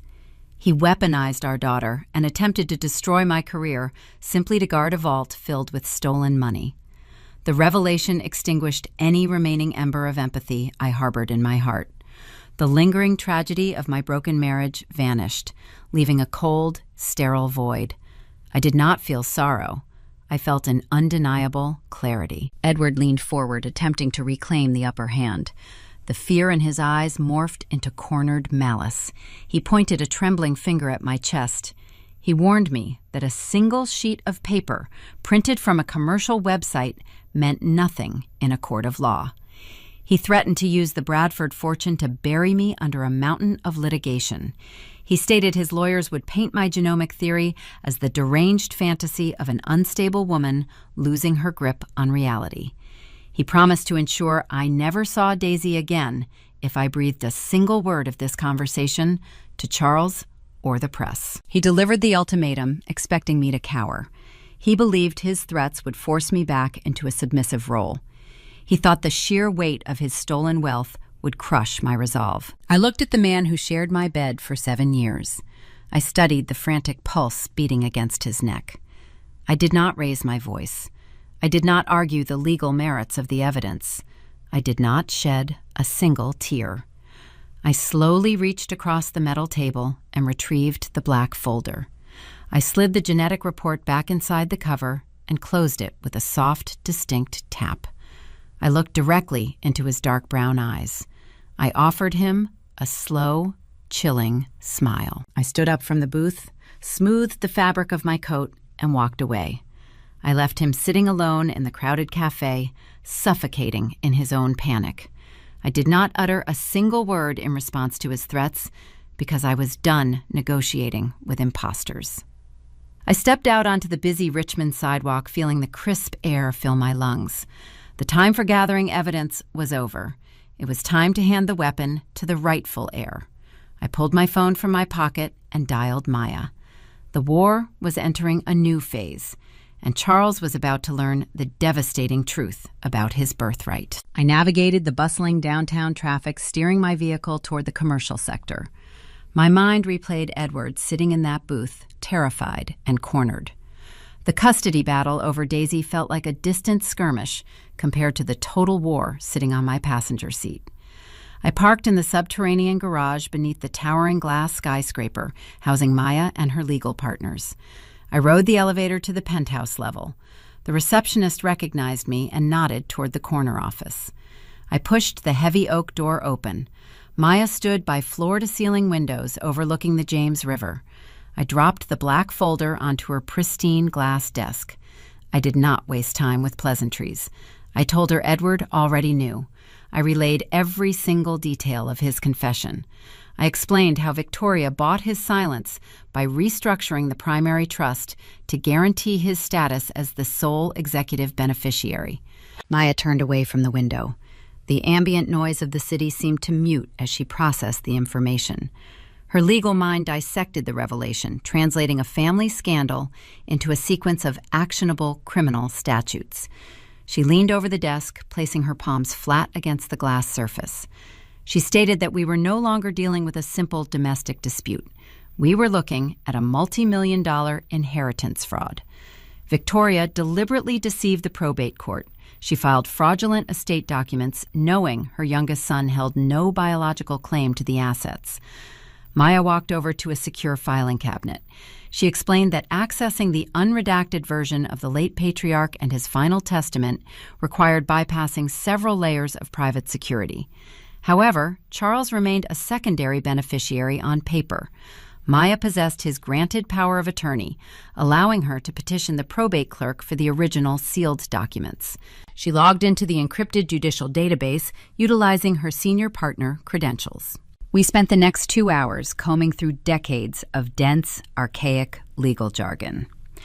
The late Mr. Bradford was a man obsessed with his own legacy. He viewed his wealth as a sacred artifact meant to echo through eternity. He harbored a deep-seated paranoia regarding outsiders infiltrating his lineage.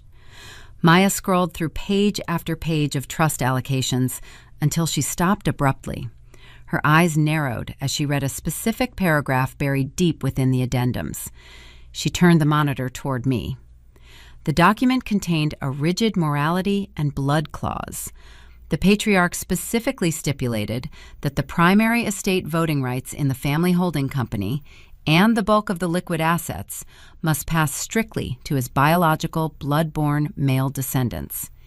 He utilized that precise terminology to ensure an adopted child or an unfaithful spouse could never usurp his empire.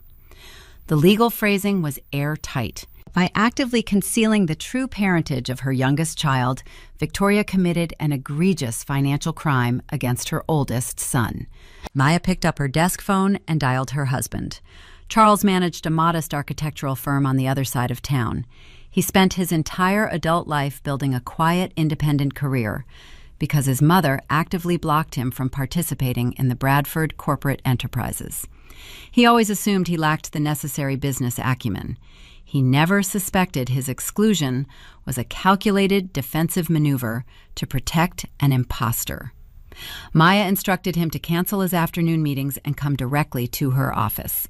She told him it was a matter of extreme urgency involving his father. Charles arrived 40 minutes later. He wore a simple tailored suit, which was a stark contrast to the flashy bespoke garments his younger brother preferred. Charles possessed a quiet dignity. He carried the weary demeanor of a man who spent decades trying to earn the affection of a mother who treated him like a nuisance. He remembered buying her expensive birthday gifts, only to watch her discard them while displaying cheap trinkets from Edward on the mantel. He endured a lifetime of subtle belittlement. He took a seat on the leather sofa, positioned in the center of the office. He looked between his wife and me, sensing the heavy gravity in the room. Maya did not soften the blow. She knew her husband valued the truth above comfort. She placed the genetic sequencing report on the coffee table. She laid the unsealed testament right next to it. She sat beside him and gently guided him through the evidence. She explained the chromosomal discrepancy and the irrefutable proof of his mother engaging in an affair. She revealed Edward acting as a willing accomplice to secure the fraudulent inheritance. Charles stared at the documents. The silence stretched for a very long time. I watched his emotional progression unfold. The initial wave was pure confusion. His brow furrowed as he tried to reconcile the scientific data with the reality he knew. That confusion slowly melted into a profound, heartbreaking grief. He realized his father died never knowing the truth. He mourned the relationship he might have shared with the patriarch if Victoria had not poisoned the well. Then the final transformation occurred. The sorrow hardened. His posture straightened and his jaw clenched. The lifelong feelings of inadequacy vanished. A cold, rising fury took their place. The mother who marginalized him did so to hide her own sins. The brother who mocked his modest lifestyle was spending stolen money. Charles looked up from the papers. His eyes held a dangerous, terrifying clarity. He asked Maya what their next move was. The three of us formed an unbreakable perimeter within that office. We officially locked our crosshairs on Victoria and Edward. The defensive posture was permanently discarded. We transitioned into an offensive strike force. Maya opened a blank legal template on her computer. She began drafting a sealed emergency injunction against the Bradford Heritage Trust. She explained the tactical logistics. We needed to freeze every single liquid asset, real estate holding, and corporate voting right connected to the family empire. The injunction would paralyze Edward financially. It would prevent him from utilizing the stolen trust funds to pay his high-priced custody lawyers. It would sever Victoria from the wealth she used to control the Richmond elite. We worked late into the evening finalizing the legal language.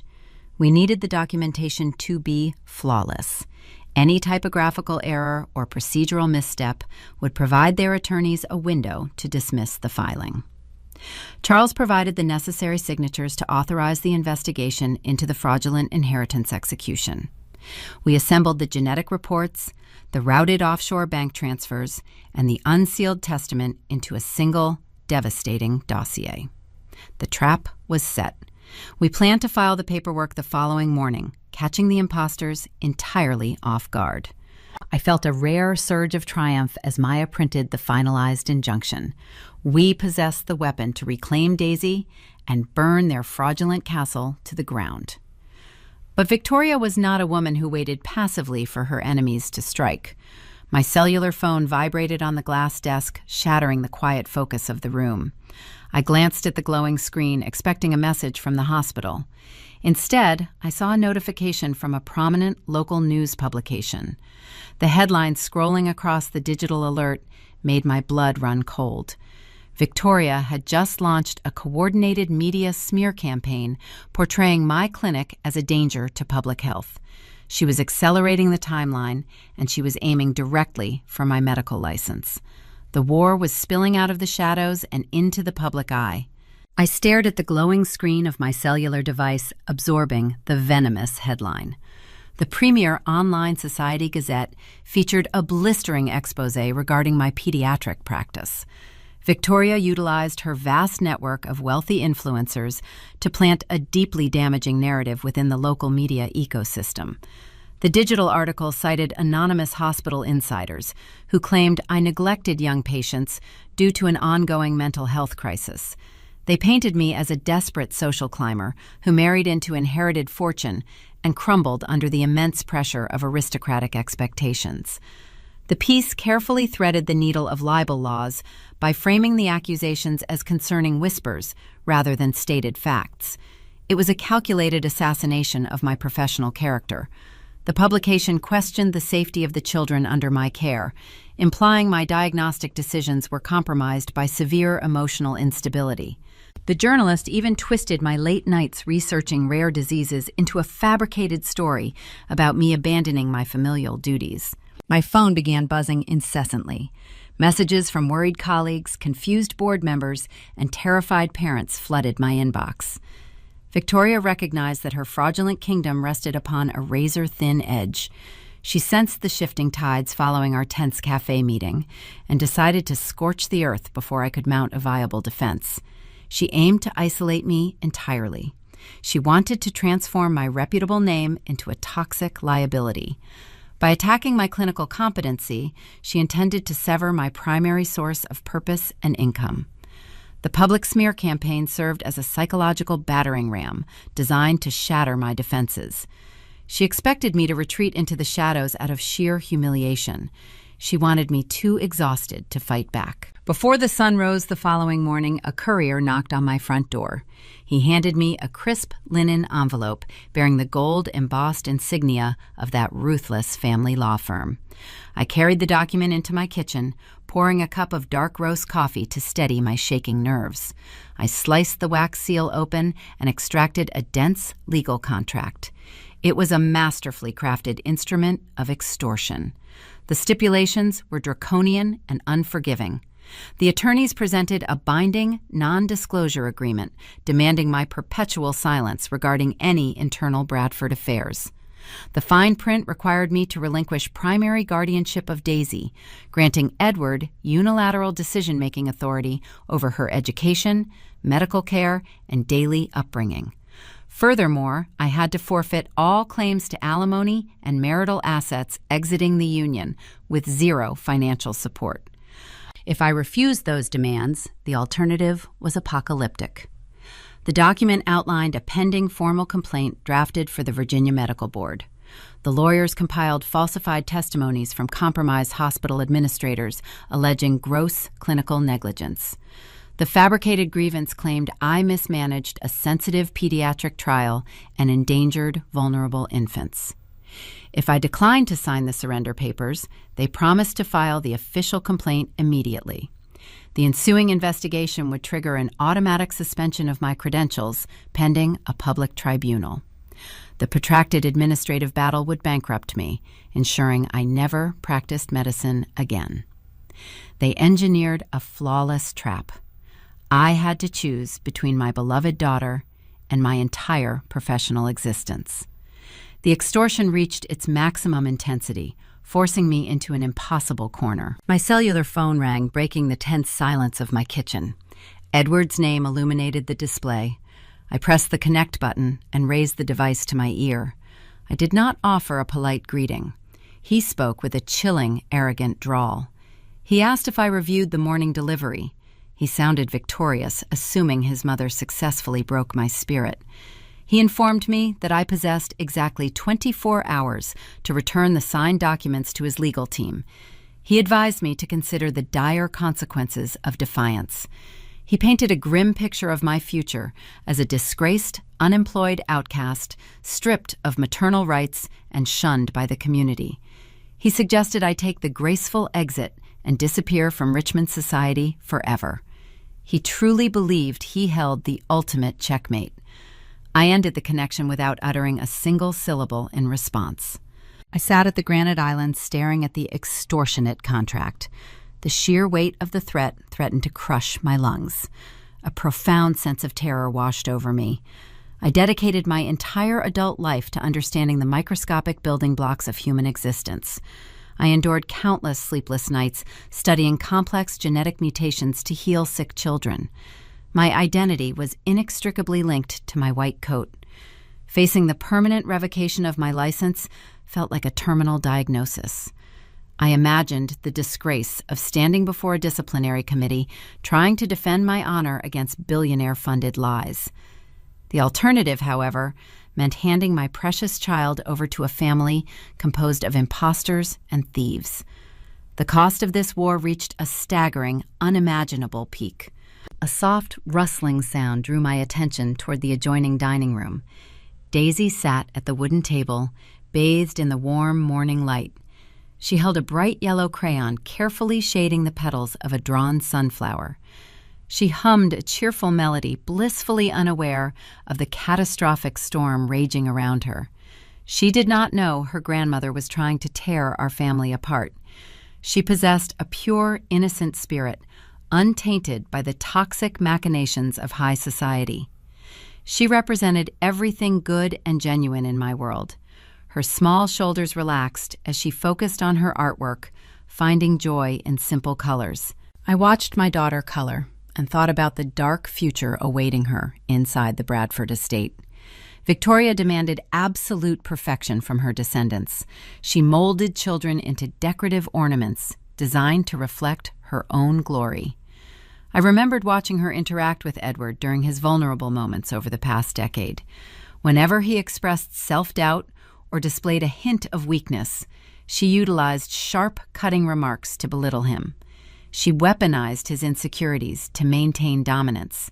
She bred a deep sense of inadequacy into his core, twisting him into a cowardly, obedient servant. I could not allow my vibrant, joyful girl to endure that specific brand of psychological torture.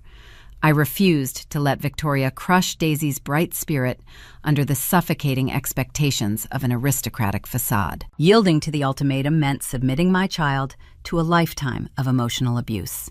It meant allowing a fraudulent matriarch to dictate the terms of our existence and warp my daughter's perception of love.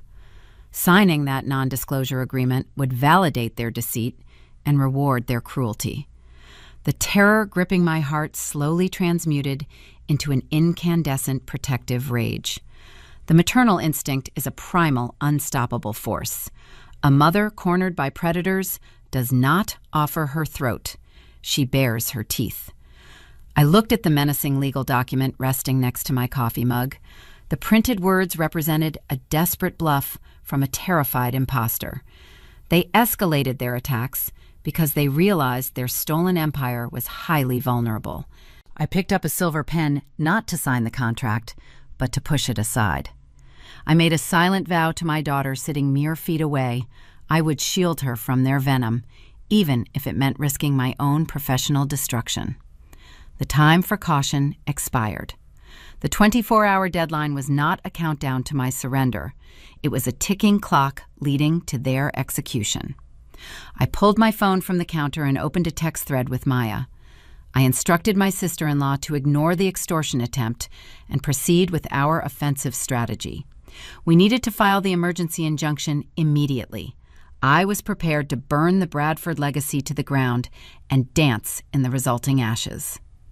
The pressure cooker finally exploded, and I survived the blast. I gathered my resolve, preparing to crash the most important social event of the season. I dialed the direct line listed on the extortionate contract.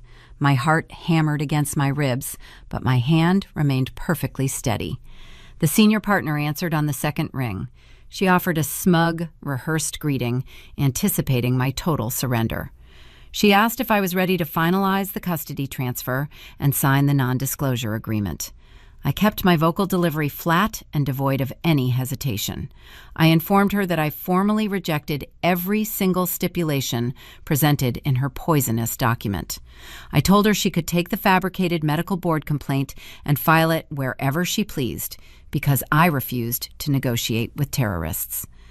The attorney gasped audibly over the cellular connection. She sputtered an outraged warning about my impending professional destruction and permanent disgrace. I severed the connection before she could finish her threat. I dropped the device onto the granite counter. The 24-hour deadline expired, turning the Cold War into an active battlefield. There was no turning back. The timing aligned with poetic perfection. That exact evening marked the pinnacle of the Richmond social calendar. The Historical Society was hosting its annual Colonial Heritage Gala at the Grand Museum downtown. This specific occasion held immense significance for my mother-in-law. The board of directors planned to present Victoria with a prestigious Lifetime Achievement Award. The engraved plaque honored her decades of alleged dedication toward preserving the pristine bloodlines of the Commonwealth. Hundreds of wealthy elites, local politicians, and influential media personalities were scheduled to attend the lavish banquet. She intended to stand on a brightly lit stage and bask in the adoration of her aristocratic peers. She wanted to be crowned the undisputed queen of Virginia high society. I intended to turn her glorious coronation into a devastating public execution. While I managed the frontline defense, Maya orchestrated a lethal legal ambush behind the scenes. My sister-in-law spent the entire afternoon inside a judge's private chambers at the circuit courthouse. The magistrate was notoriously strict, requiring overwhelming evidence to authorize any asset freeze. Maya utilized her impeccable professional reputation and Charles's official power of attorney to present our undeniable dossier. She showed the judge the routed offshore bank transfers, demonstrating severe capital flight. She presented the unsealed patriarch testament, highlighting the explicit biological inheritance clause. Finally, she produced the irrefutable genomic sequencing data. The magistrate reviewed the documents and recognized the staggering magnitude of the financial fraud playing out within his jurisdiction. He signed the emergency injunctions freezing the Bradford Heritage Trust and all associated corporate entities. Maya arranged a masterstroke of timing. She filed a specialized motion to keep the legal orders sealed until 8 o'clock that night. The court documents would officially unseal and become active warrants at the precise moment Victoria stepped onto the podium to accept her heritage trophy. The sun dipped below the horizon, casting long, dark shadows across my bedroom walls. Maya arrived at my house carrying heavy garment bags and a velvet jewelry box. We did not speak much during the preparation process. The atmosphere mirrored a military barracks before a major deployment. We were not getting ready for a festive celebration or a joyful gathering. We were donning tactical armor. Maya slipped into a tailored emerald silk dress that highlighted her fierce, unyielding posture. She clasped a vintage diamond necklace around her throat. The sparkling gems looked like sharpened blades under the vanity lights. She looked like a seasoned general, ready to command a ruthless battalion. I unzipped a canvas bag and pulled out my chosen attire. I selected a stunning dark crimson gown. The deep red fabric pooled around my feet like spilled wine. It was a bold, dangerous color. During my 7 years inside the Bradford family, Victoria constantly policed my wardrobe choices. She forced me to wear muted pastels and conservative beige tones to ensure I blended into the background. She wanted me invisible and subservient. Tonight, I chose a hue that demanded immediate attention. I applied a sharp stroke of dark lipstick and pulled my hair back into a sleek, uncompromising knot. I stood before the full-length mirror in my master suite and studied my reflection. The timid daughter-in-law who desperately tried to earn her place at the colonial dining table was entirely gone. The frightened woman who cried in the foyer when Edward packed his suitcase no longer existed. Staring back at me was a fierce mother willing to scorch the earth to protect her child. I saw a dedicated scientist who used empirical data to unravel a generational lie. I recognized the architect of a spectacular impending ruin. I felt a profound sense of calm wash over my nervous system, replacing the lingering anxiety. I was a geneticist, preparing to excise a malignant tumor from my life. We walked out the front door and descended the brick steps. A sleek black town car waited idling by the curb. The hired chauffeur opened the rear door with a respectful nod. Maya slid onto the supple leather seat, and I followed close behind. The heavy door clicked shut, sealing us inside the quiet luxury cabin. The engine hummed smoothly as the vehicle pulled away from my quiet neighborhood. We drove toward the city center, where the glittering lights of the museum illuminated the night sky.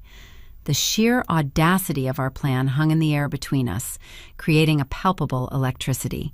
We were two uninvited women preparing to crash the most exclusive, heavily guarded social event of the entire year.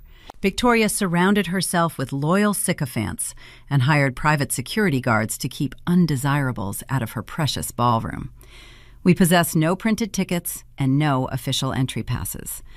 As the glowing neoclassical facade of the Historical Society came into view, my pulse quickened. The final confrontation was mere minutes away. I reached into my clutch purse to verify the black folder containing the genetic sequencing was secure. The undeniable scientific proof rested safely against my palm. We were heading straight into the lion's den. I glanced at Maya, and she offered a sharp, predatory grin. We were about to breach the heavy iron gates, but entering the venue was only the first hurdle. We still had to navigate a room filled with hostile aristocrats and confront a cornered matriarch before the judge unsealed the financial injunction. If our timing was off by even a few seconds, Victoria could easily spin the narrative and have us arrested for criminal trespassing before the truth ever saw the light of day. The stakes reached an astronomical height, and our carriage just arrived at the battleground. The black town car glided to a halt in front of the Richmond Historical Society. The imposing neoclassical facade glowed under strategically placed spotlights. Towering marble columns guarded the entrance, resembling an ancient temple erected to worship inherited wealth. A red carpet stretched down the wide stone steps, flanked by velvet ropes and burly private security personnel. Maya stepped out of the vehicle first, smoothing the emerald silk of her dress. I followed her onto the pavement, feeling the cool night air against my bare shoulders. My dark crimson gown billowed slightly in the evening breeze. We approached the main entrance, where a man holding a digital tablet blocked our path. He wore a severe black suit and an earpiece. He asked for our physical invitations with a practiced, monotone delivery. Maya did not flinch. She reached into her designer clutch and produced a folded legal document. She informed the guard that the Historical Museum operated as a public trust, receiving municipal tax exemptions. Under specific state statutes, denying entry to a venue functioning on subsidized property during broad civic hours constituted a civil rights violation. Furthermore, she handed him a notarized proxy form signed by her husband, Charles. Charles held a lifetime membership to the society, granting him transferring privileges for immediate family members. The guard scanned the intricate legal terminology. He realized arguing with a formidable corporate litigator over municipal codes exceeded his hourly pay grade. He stepped aside and unhooked the velvet rope. We breached the outer perimeter without shedding a single drop of sweat. We walked through the towering mahogany doors and stepped into the grand ballroom. The sheer opulence of the space felt designed to suffocate ordinary citizens. Crystal chandeliers the size of small automobiles hung from the vaulted ceiling, casting a brilliant, fractured light across the polished parquet floor. Glass display cases lined the perimeter, housing colonial artifacts, muskets, and faded parchment treaties. The room buzzed with the low melodic hum of a classical string quartet playing from a raised mahogany stage. Every guest in attendance adhered to a strict, unspoken uniform of aristocratic superiority. Men wore tailored tuxedos, while women showcased vintage diamonds passed down through generations. At the far end of the cavernous room, Victoria held court. She stood near the presentation podium, radiating an aura of total triumph. She wore a breathtaking sapphire necklace that drew every eye in the room. She was celebrating the pinnacle of her social reign, anticipating her Lifetime Achievement Award for preserving the Commonwealth bloodlines. Maya and I glided past the coat check desk and entered the main floor. Our arrival did not trigger an immediate uproar. High society avoids loud disruptions. Instead, our presence generated a swift, localized drop in atmospheric pressure. A ripple of whispers began to propagate through the crowd. Heads turned in synchronized, elegant movements. Eyes darted toward my crimson dress, measuring the audacity of my intrusion. I scanned the sea of faces and located Edward. He stood near the champagne fountain, engaged in a lively conversation with a local judge. He lifted a crystal flute to his lips. His gaze casually drifted across the ballroom and landed directly on me. The physical reaction was instantaneous. The color drained from his face, leaving a pale, sickly hue. His hand froze in midair, trapping the champagne glass mere inches from his mouth. He looked like a man standing on train tracks who just heard a locomotive whistle. He knew I possessed the genetic sequencing data. He knew his mother launched a smear campaign against my medical license. He expected me to be crying in a lawyer office, signing a non-disclosure agreement. Seeing me standing in the center of his exclusive sanctuary shattered his pristine reality. I locked eyes with him. I kept my posture straight and my chin elevated. I let him see the utter lack of fear radiating from my core. I wanted him to understand that his extortion attempt failed. Victoria noticed her son freezing. She followed his terrified gaze and spotted us navigating the room. Her jaw tightened imperceptibly. She could not cause a scene and tarnish her glorious evening. Instead, she utilized a classic aristocratic tactic. She deployed her most loyal society allies to execute a coordinated social freeze. She nodded discreetly to a group of older, wealthy women dripping in pearls. 3 formidable matrons detached from the main group and intercepted our path. The tallest woman wore a rigid silver gown and offered a smile devoid of any warmth. She extended a manicured hand, acting as an impenetrable human barricade. She loudly expressed her surprise at my attendance, mentioning the nasty rumors circulating about my mental health. She offered a fake sympathetic sigh, suggesting the stress of a failing clinical practice must be terribly exhausting. She advised me to return home and rest for the sake of my poor daughter. The hostility was thick and suffocating. A lesser woman might have crumbled under the concentrated judgment of these powerful elites. But I stood beside a master of verbal warfare. Maya stepped forward, inserting herself between me and the silver gown. Maya smiled, revealing pristine white teeth. She parried the insult with terrifying politeness.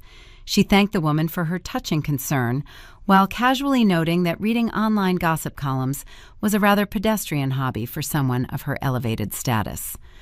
Maya then complimented the woman on her vintage pearl necklace, pointing out that such classic pieces rarely required the cheap modern clasps visible on the back of her neck.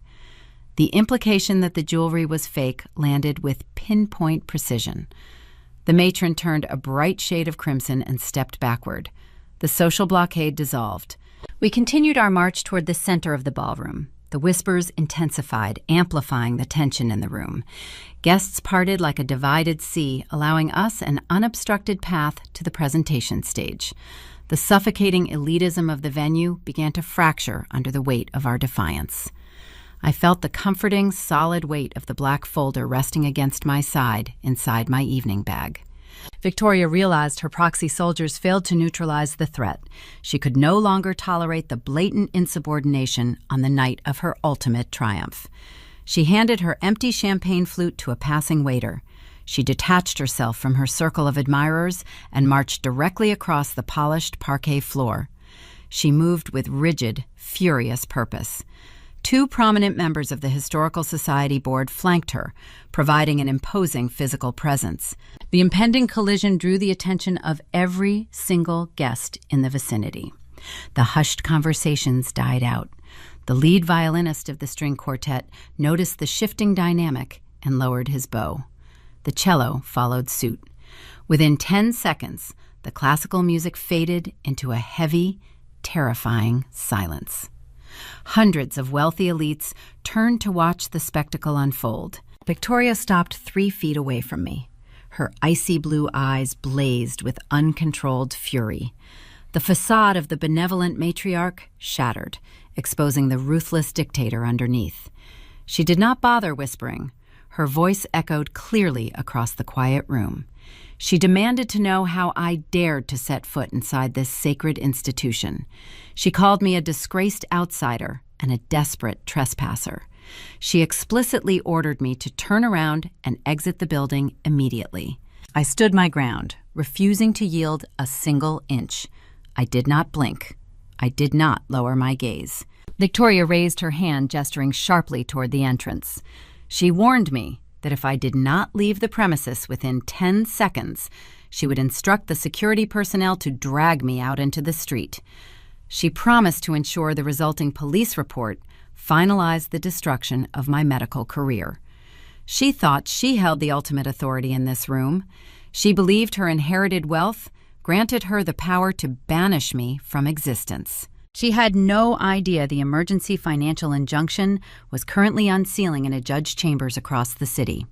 She did not realize her golden son already confessed his illegitimate status in a downtown cafe. She stood on a stage built of lies, demanding my submission. I looked at her sapphire necklace and her furious, trembling hands. I reached into my clutch purse, wrapping my fingers around the smooth edge of the black folder. The trap was finally sprung, and I was ready to deliver the fatal blow. Victoria stepped closer to me until we shared the same breathing space. Her voice was a venomous hiss that she intentionally projected so the surrounding aristocrats could hear every single syllable. She called me a pedestrian opportunist. She stated my impure background tainted the pristine legacy she spent a lifetime protecting. She mocked my medical clinic and my middle-class upbringing.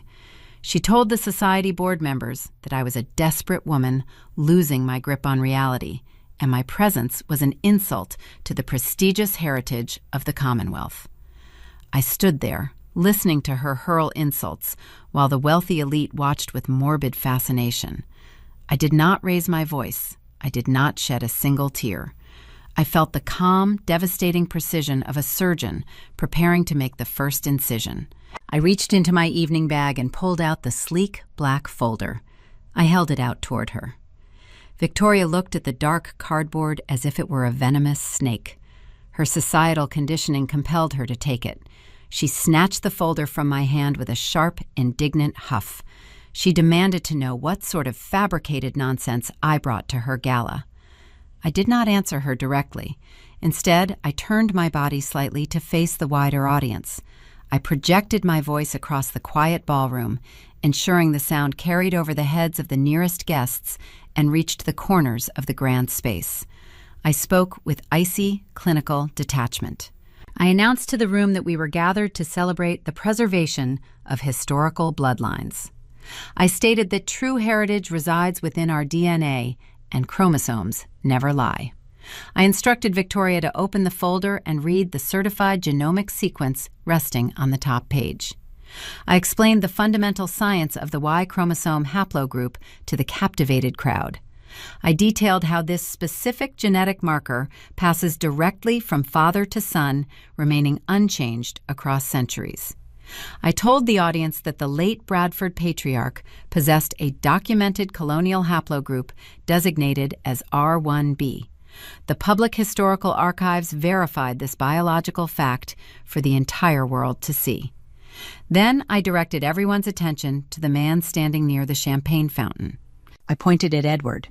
I announced that the genetic sequence inside that folder belonged to her golden son.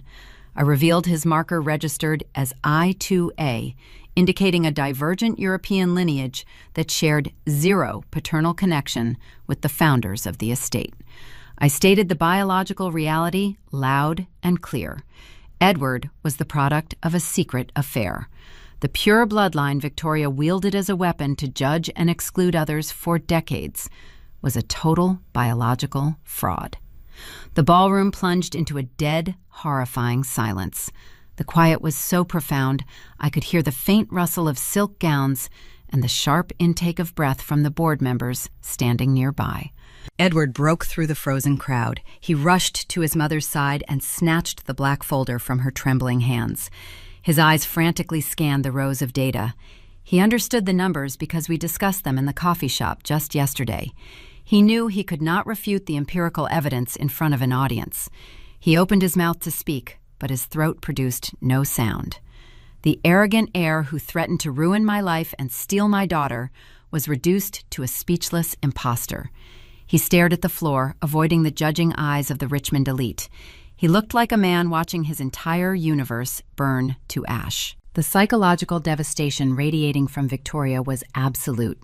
Her face turned an ashen gray. The majestic posture she maintained for 30 years buckled under the weight of her exposed sins. She stumbled backward, grabbing the edge of a glass display case to keep her balance. The heavy sapphire necklace around her throat seemed to weigh her down like an iron anchor. The loyal society matrons who flanked her moments ago instinctively took a synchronized step away. They distanced themselves from the epicenter of the scandal. Her entire identity, her unassailable social standing, and her carefully constructed matrix of lies disintegrated in real time under the glaring crystal chandeliers. The queen of the Colonial Heritage Society was exposed as an adulterous hypocrite. I did not offer her a single ounce of sympathy. I turned my back on the crumbling matriarch and walked toward the raised mahogany stage. The grand embroidered family tree tapestry sat displayed on a wooden easel, serving as the glorious centerpiece of the gala. The beautiful oak tree, woven with gold and emerald thread, represented the very lie I just destroyed. I walked up the 3 wooden stairs and stopped in front of the linen canvas. I reached into my clutch and pulled out a thick red permanent marker. I popped the plastic cap off with my thumb. The sharp click echoed through the silent ballroom. I raised my hand and pressed the felt tip against the fabric. I found Edward's name stitched in pristine gold lettering. I drew a thick, bold horizontal line straight through his name. The bright red ink bled into the expensive threads, leaving a permanent, jagged scar across the false pedigree. The audience let out a collective gasp. They were stunned by the logical, grounded reality of the revelation and the sheer audacity of my action. I capped the marker and turned back to face the crowd. I eradicated the biological lie from their sacred history. I proved my daughter was the only victim of their deception, and I secured my freedom from their toxic judgment. Standing on that stage, looking down at the people who spent years trying to make me feel small, felt like breathing pure oxygen. The wealthy guests murmured among themselves, their eyes darting between the ruined tapestry and the trembling mother and son. The foundation of their exclusive club sustained a fatal crack. I stepped down from the podium, my crimson dress sweeping across the floor. I walked back toward the center of the room, feeling the adrenaline course through my veins. The scientific detonation leveled the social hierarchy, but exposing the affair only solved half of the problem. A biological revelation destroyed their social currency, but it did not strip them of the stolen fortune. They still held the keys to the Bradford Trust and the financial power to drag me through family court. They could still afford the ruthless lawyers who drafted that extortionate custody petition. I needed to ensure they possessed nothing but the clothes on their backs. I looked past the stunned aristocrats and caught Maya's eye. My sister-in-law stood near the catering doors, checking the diamond watch on her wrist. The hands on the dial struck exactly 8 o'clock. The judge across town unsealed the emergency warrants at this very second. Maya offered a sharp nod and gestured toward a man in a gray suit stepping out from the shadows of the kitchen hallway. The biological detonation was complete, but the legal execution was just beginning. Victoria stood frozen near the shattered remnants of her social reign. Her mind raced, searching for a plausible explanation to feed the hungry crowd. She opened her mouth, hoping her decades of practiced charm could smooth over the jagged edges of the genetic truth. She looked toward the board members, expecting them to rally around their matriarch. The older men and women simply averted their eyes. Their loyalty was purchased with the promise of association with pristine colonial heritage. Now that the heritage was exposed as a counterfeit currency, their allegiance evaporated. The wealthy elite function on a strict system of self-preservation. Associating with a documented fraud meant risking their own status. They abandoned her in the center of the ballroom, leaving her stranded on an island of her own design. Before Victoria could formulate a single defensive sentence, Maya stepped into the void. My sister-in-law commanded the room with the effortless authority of a seasoned litigator. She caught the eye of the man in the tailored gray suit waiting patiently near the catering entrance. She offered him a brief, distinct nod. The man stepped forward, leaving the shadows of the hallway. He did not wear a tuxedo. He carried a leather satchel that looked distinctly out of place among the vintage diamonds and silk evening gowns. He was an officer of the court. He crossed the parquet floor with measured, deliberate steps. The rhythmic clicking of his hard leather shoes echoed against the high vaulted ceiling. The remaining whispers in the crowd died out entirely. The spectators recognized the arrival of legal consequences. The biological revelation provided the motive, but the man approaching the podium delivered the actual punishment. The process server reached the stunned mother and son. He unfastened the brass buckle of his satchel and retrieved 2 thick bundles of legal documents bound with heavy rubber bands. He held the first stack toward Victoria. She stared at the papers, refusing to extend her hands. She thought ignoring the courier might somehow invalidate the reality of the moment. The server simply placed the bundle on the glass display case directly in front of her. He turned his attention to Edward. My estranged husband backed away, shaking his head.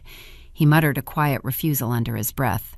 The officer of the court dropped the second stack onto the polished floor right at Edward's feet. The heavy thud resonated like a gavel striking a wooden block. The server announced they were officially served and promptly walked back toward the exit. His job was finished. Ours was just reaching its crescendo. Maya turned to face the gathered aristocrats. She projected her voice utilizing the exact acoustic techniques she perfected in the downtown courtrooms. She addressed the silent room, informing them that the documents resting on the floor represented a sealed emergency injunction approved mere minutes ago by a circuit judge. She detailed the specific nature of the lawsuit.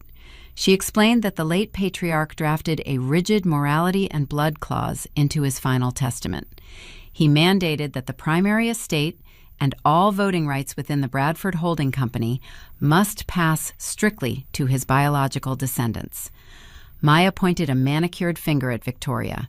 She stated clearly that the woman standing before them engaged in decades of systemic financial fraud. She deceived the probate court by concealing the true parentage of her youngest child. She stole a monumental fortune to protect her own reputation, and she funded her lavish lifestyle with stolen money. Maya did not stop there. She shifted her focus to Edward. She outlined the immediate legal ramifications of the injunction. She announced that the Bradford Heritage Trust was now under a strict judicial lockdown, pending a full federal investigation into the fraudulent inheritance execution. She informed Edward that every single offshore account he recently funded was frozen. His corporate credit cards were suspended. His position on the board of directors was terminated. He was legally stripped of his unearned trust fund and his entire executive portfolio. Maya made sure he understood the gravity of his new reality. The immense leverage he tried to wield against me no longer existed. He possessed zero financial capital to pay the exorbitant retainers demanded by his ruthless family lawyers. He could no longer afford to pursue the fabricated custody petition or fund the coordinated attacks against my medical license. His extortion attempt collapsed into dust. The transfer of power was total and irreversible. Edward stared at the thick stack of papers resting near his expensive shoes. The cognitive dissonance finally overwhelmed his fragile psyche. He realized he was bankrupt. He lost the only asset that made him valuable to the Richmond elite. He lacked the talent to build his own career, and he lacked the authenticity to claim his father's legacy. He was an imposter, exposed under the brightest lights of his own sanctuary. His knees buckled. He sank into a velvet-upholstered chair positioned near the stage. He leaned forward and buried his face in his trembling hands. The pristine, arrogant air dissolved into a broken, penniless fraud. He tasted the bitter reality of absolute defeat. The crowd watched his collapse with a mixture of pity and revulsion. Victoria watched her favorite child crumble. She tried to muster a final shred of defiance. She lifted her chin and parted her lips, attempting to summon her formidable aristocratic voice. Maya stepped directly into her personal space, cutting off any chance of a rebuttal. Maya looked down at the fallen queen of Virginia society. Her tone dropped to a quiet, lethal register that carried only to the front row of spectators. Maya told Victoria that she spent her entire life building a towering fortress of exclusivity to keep undesirable people out. She obsessed over pure bloodlines and judged everyone who failed to meet her impossible metrics. Maya leaned in closer, delivering the final blow. She stated the true cost of exclusivity was a very lonely prison. Victoria locked herself inside a cage built on a lie, and now she had to live among the ruins of her own design. The words landed with flawless precision. Victoria closed her mouth. Her shoulders slumped, losing the rigid posture she maintained for 30 years. The fight drained from her eyes, leaving behind a hollow, vacant stare. She looked around the ballroom, realizing her reign was over. The people she courted and manipulated would shun her by morning. She would become a pariah in the very city she once ruled. The social excommunication would hurt her far more than any financial penalty. I stood beside Maya, feeling an immense weight lift from my chest. The suffocating fear that gripped my heart for weeks vanished. My daughter was safe. My pediatric genetics clinic was secure. I survived the ambush and emerged victorious. We did not need to witness anything else. The legal execution was a resounding success. Having decimated the oppressive hierarchy without shedding a single drop of blood, we turned our backs on the stage. Maya and I walked shoulder to shoulder down the center aisle of the grand ballroom. The gathered guests parted before us, offering a wide, unobstructed path to the main exit. Nobody uttered a word to stop us. The classical musicians remained frozen in their seats. We pushed through the heavy mahogany doors and stepped out into the crisp autumn night. The cool air filled my lungs with the sweet taste of freedom. We left the Bradford Empire in ashes behind us, and we never looked back. 365 days later, the crisp autumn wind swept through Richmond, carrying the familiar scent of fallen leaves and wood smoke. The suffocating atmosphere that once dictated my every movement no longer existed. The sprawling Virginia estate with its ticking antique clocks and locked wooden doors belonged to a closed chapter of my past. I woke up inside my own home, feeling the bright morning sun streaming through my bedroom window. I did not have to review a strict social calendar or prepare myself for a barrage of subtle insults. The heavy iron cage constructed by the colonial elite dissolved, leaving behind a profound and quiet peace. The legal aftermath of the Historical Society Gala unfolded exactly as Maya predicted. Stripped of his stolen trust fund and severed from the family corporate accounts, Edward faced a harsh financial reality. The ruthless attorneys who drafted that initial extortionate custody petition abandoned him the moment his retainer checks bounced. Lacking the capital to sustain a protracted court battle, he was forced to hire a discount lawyer operating out of a cramped municipal office building. The arrogance he displayed inside the coffee shop vanished. He sat across from me at a chipped laminate conference table and quietly signed the final divorce decrees. He surrendered full physical and legal custody of Daisy without voicing a single objection. The golden heir, who once believed the world existed to serve his desires, retreated into obscurity. He moved into a modest rented apartment and secured a mid-level administrative job, relying on the few social contacts who still returned his phone calls. Victoria experienced a far more poetic descent. The revelation of her biological fraud rippled through the upper echelons of society with devastating speed. The very people she cultivated and manipulated for decades turned their backs on her entirely. The Heritage Preservation Committees convened emergency meetings to formally excommunicate her from their ranks. They stripped her name from the museum plaques and erased her influence from their charity boards. She became a total pariah in the city she once ruled. The judicial system finalized the inheritance fraud lawsuit, freezing her access to the remaining Bradford fortune. She was forced to vacate the opulent compound and relocate to a small beige condominium on the outskirts of town. Her ultimate humiliation did not occur inside a courtroom.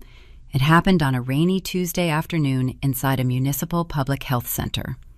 Because her assets were seized to pay restitution to Charles, she lost her premium concierge medical insurance. The woman who once leveraged her philanthropy to defund my pediatric research was forced to rely on the exact public healthcare system she openly despised. She sat in a crowded waiting room, bathed in the harsh glow of flickering fluorescent lights. She occupied a hard plastic chair, surrounded by exhausted working-class families and crying infants.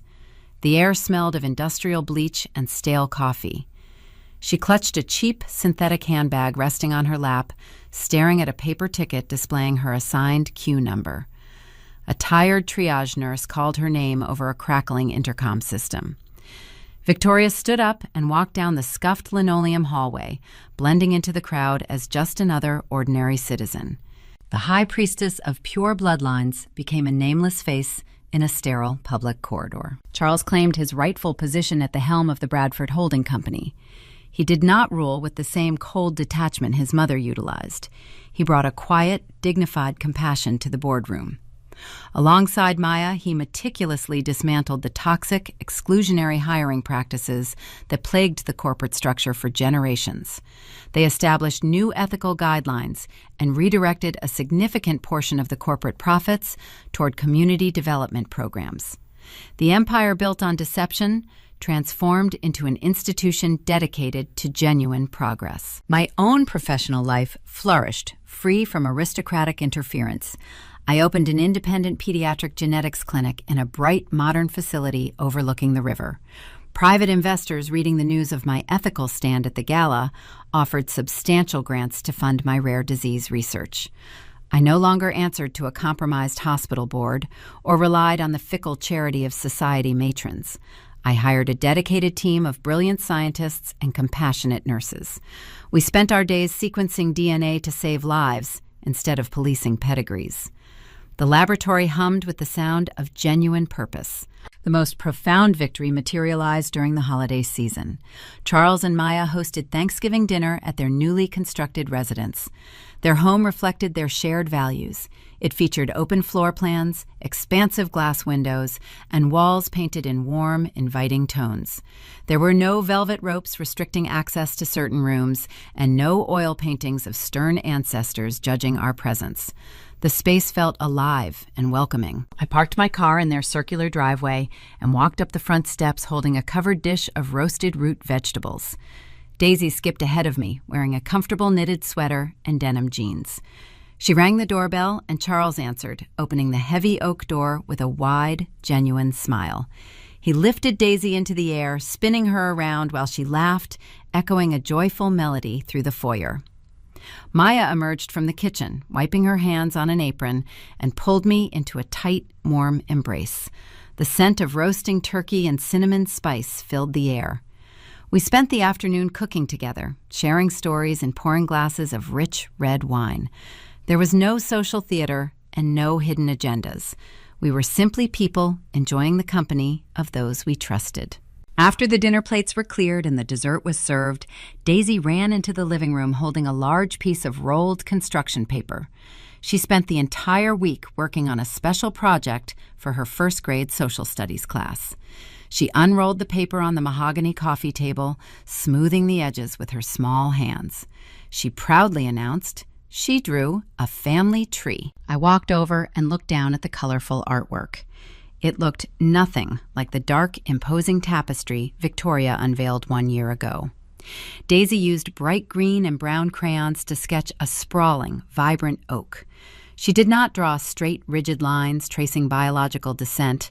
Instead, she drew overlapping branches connecting the people who occupied her daily life. She drew a leaf for me. She drew leaves for Charles and Maya. She included leaves for her favorite teachers, her best friends from school, and the nurses who played games with her at my clinic. The tree was a chaotic, beautiful map of her actual universe. Charles knelt beside the table and pointed to the colorful display. He smiled softly and asked Daisy how she decided which names belonged on her special branches. Daisy looked up, her dark brown eyes shining with absolute clarity. She stated that her teacher told them to draw the people who mattered most. She explained that family is not just about who you look like. She declared that family is who chooses to love you and who shows up when you need them. Her innocent wisdom struck a resonant chord in the room. The toxic legacy of the Richmond elite failed to infect her spirit. She understood the fundamental truth that eluded her grandmother for an entire lifetime. She recognized that true connection requires effort, compassion, and active choice. She was safe, happy, and surrounded by individuals who valued her authentic self. Later that evening, Maya and I stepped out onto the wide wooden patio overlooking the James River. The night air was crisp and clear, revealing a canopy of bright stars. We stood near the railing, listening to the gentle current flowing in the distance. The sounds of Charles helping Daisy assemble a jigsaw puzzle drifted through the open sliding glass door. Maya handed me a crystal tumbler filled with aged bourbon. We gently clinked our glasses together. The soft chime sounded nothing like the fragile tension of the past. It rang with the solid resonance of a hard-fought victory. We did not need to speak a multitude of words. We understood the staggering distance we traveled to reach this quiet patio. I took a slow sip of the warm spirit and looked up at the night sky. I survived a calculated betrayal and dismantled a towering fortress of lies. I shielded my daughter from a lineage of psychological cruelty. I proved that empirical truth possesses the power to shatter the most entrenched aristocratic illusions. As I listened to the laughter echoing from the living room, I realized the ultimate payoff was not the destruction of their empire. The true reward was the beautiful chosen branch we cultivated in the ashes. I defeated the architects of pure blood and demonstrated that true strength always lies in the resilient, enduring bonds we choose to build. The story of the Bradford family is not merely a tale of high society scandal or financial retribution. It is a profound and unyielding examination of what it actually means to raise a child in the modern world. We often construct the concept of family around the rigid, unbending pillars of biology, inherited legacy, and societal expectations. We trace our roots through historical archives, frame our sprawling family trees in gilded borders, and pass down generational wealth, desperately believing that these tangible artifacts weave the indestructible fabric of our identity.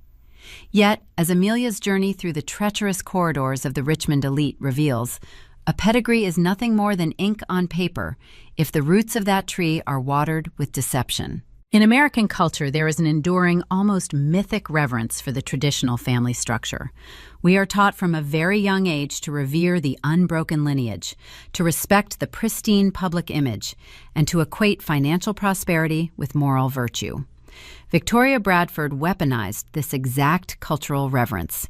She viewed her children and her grandchildren not as developing souls requiring emotional guidance and unconditional support, but as decorative ornaments essential to maintaining her aristocratic facade. She demanded strict compliance, punished any display of authenticity, and measured human worth by a corrupted, exclusionary genetic standard.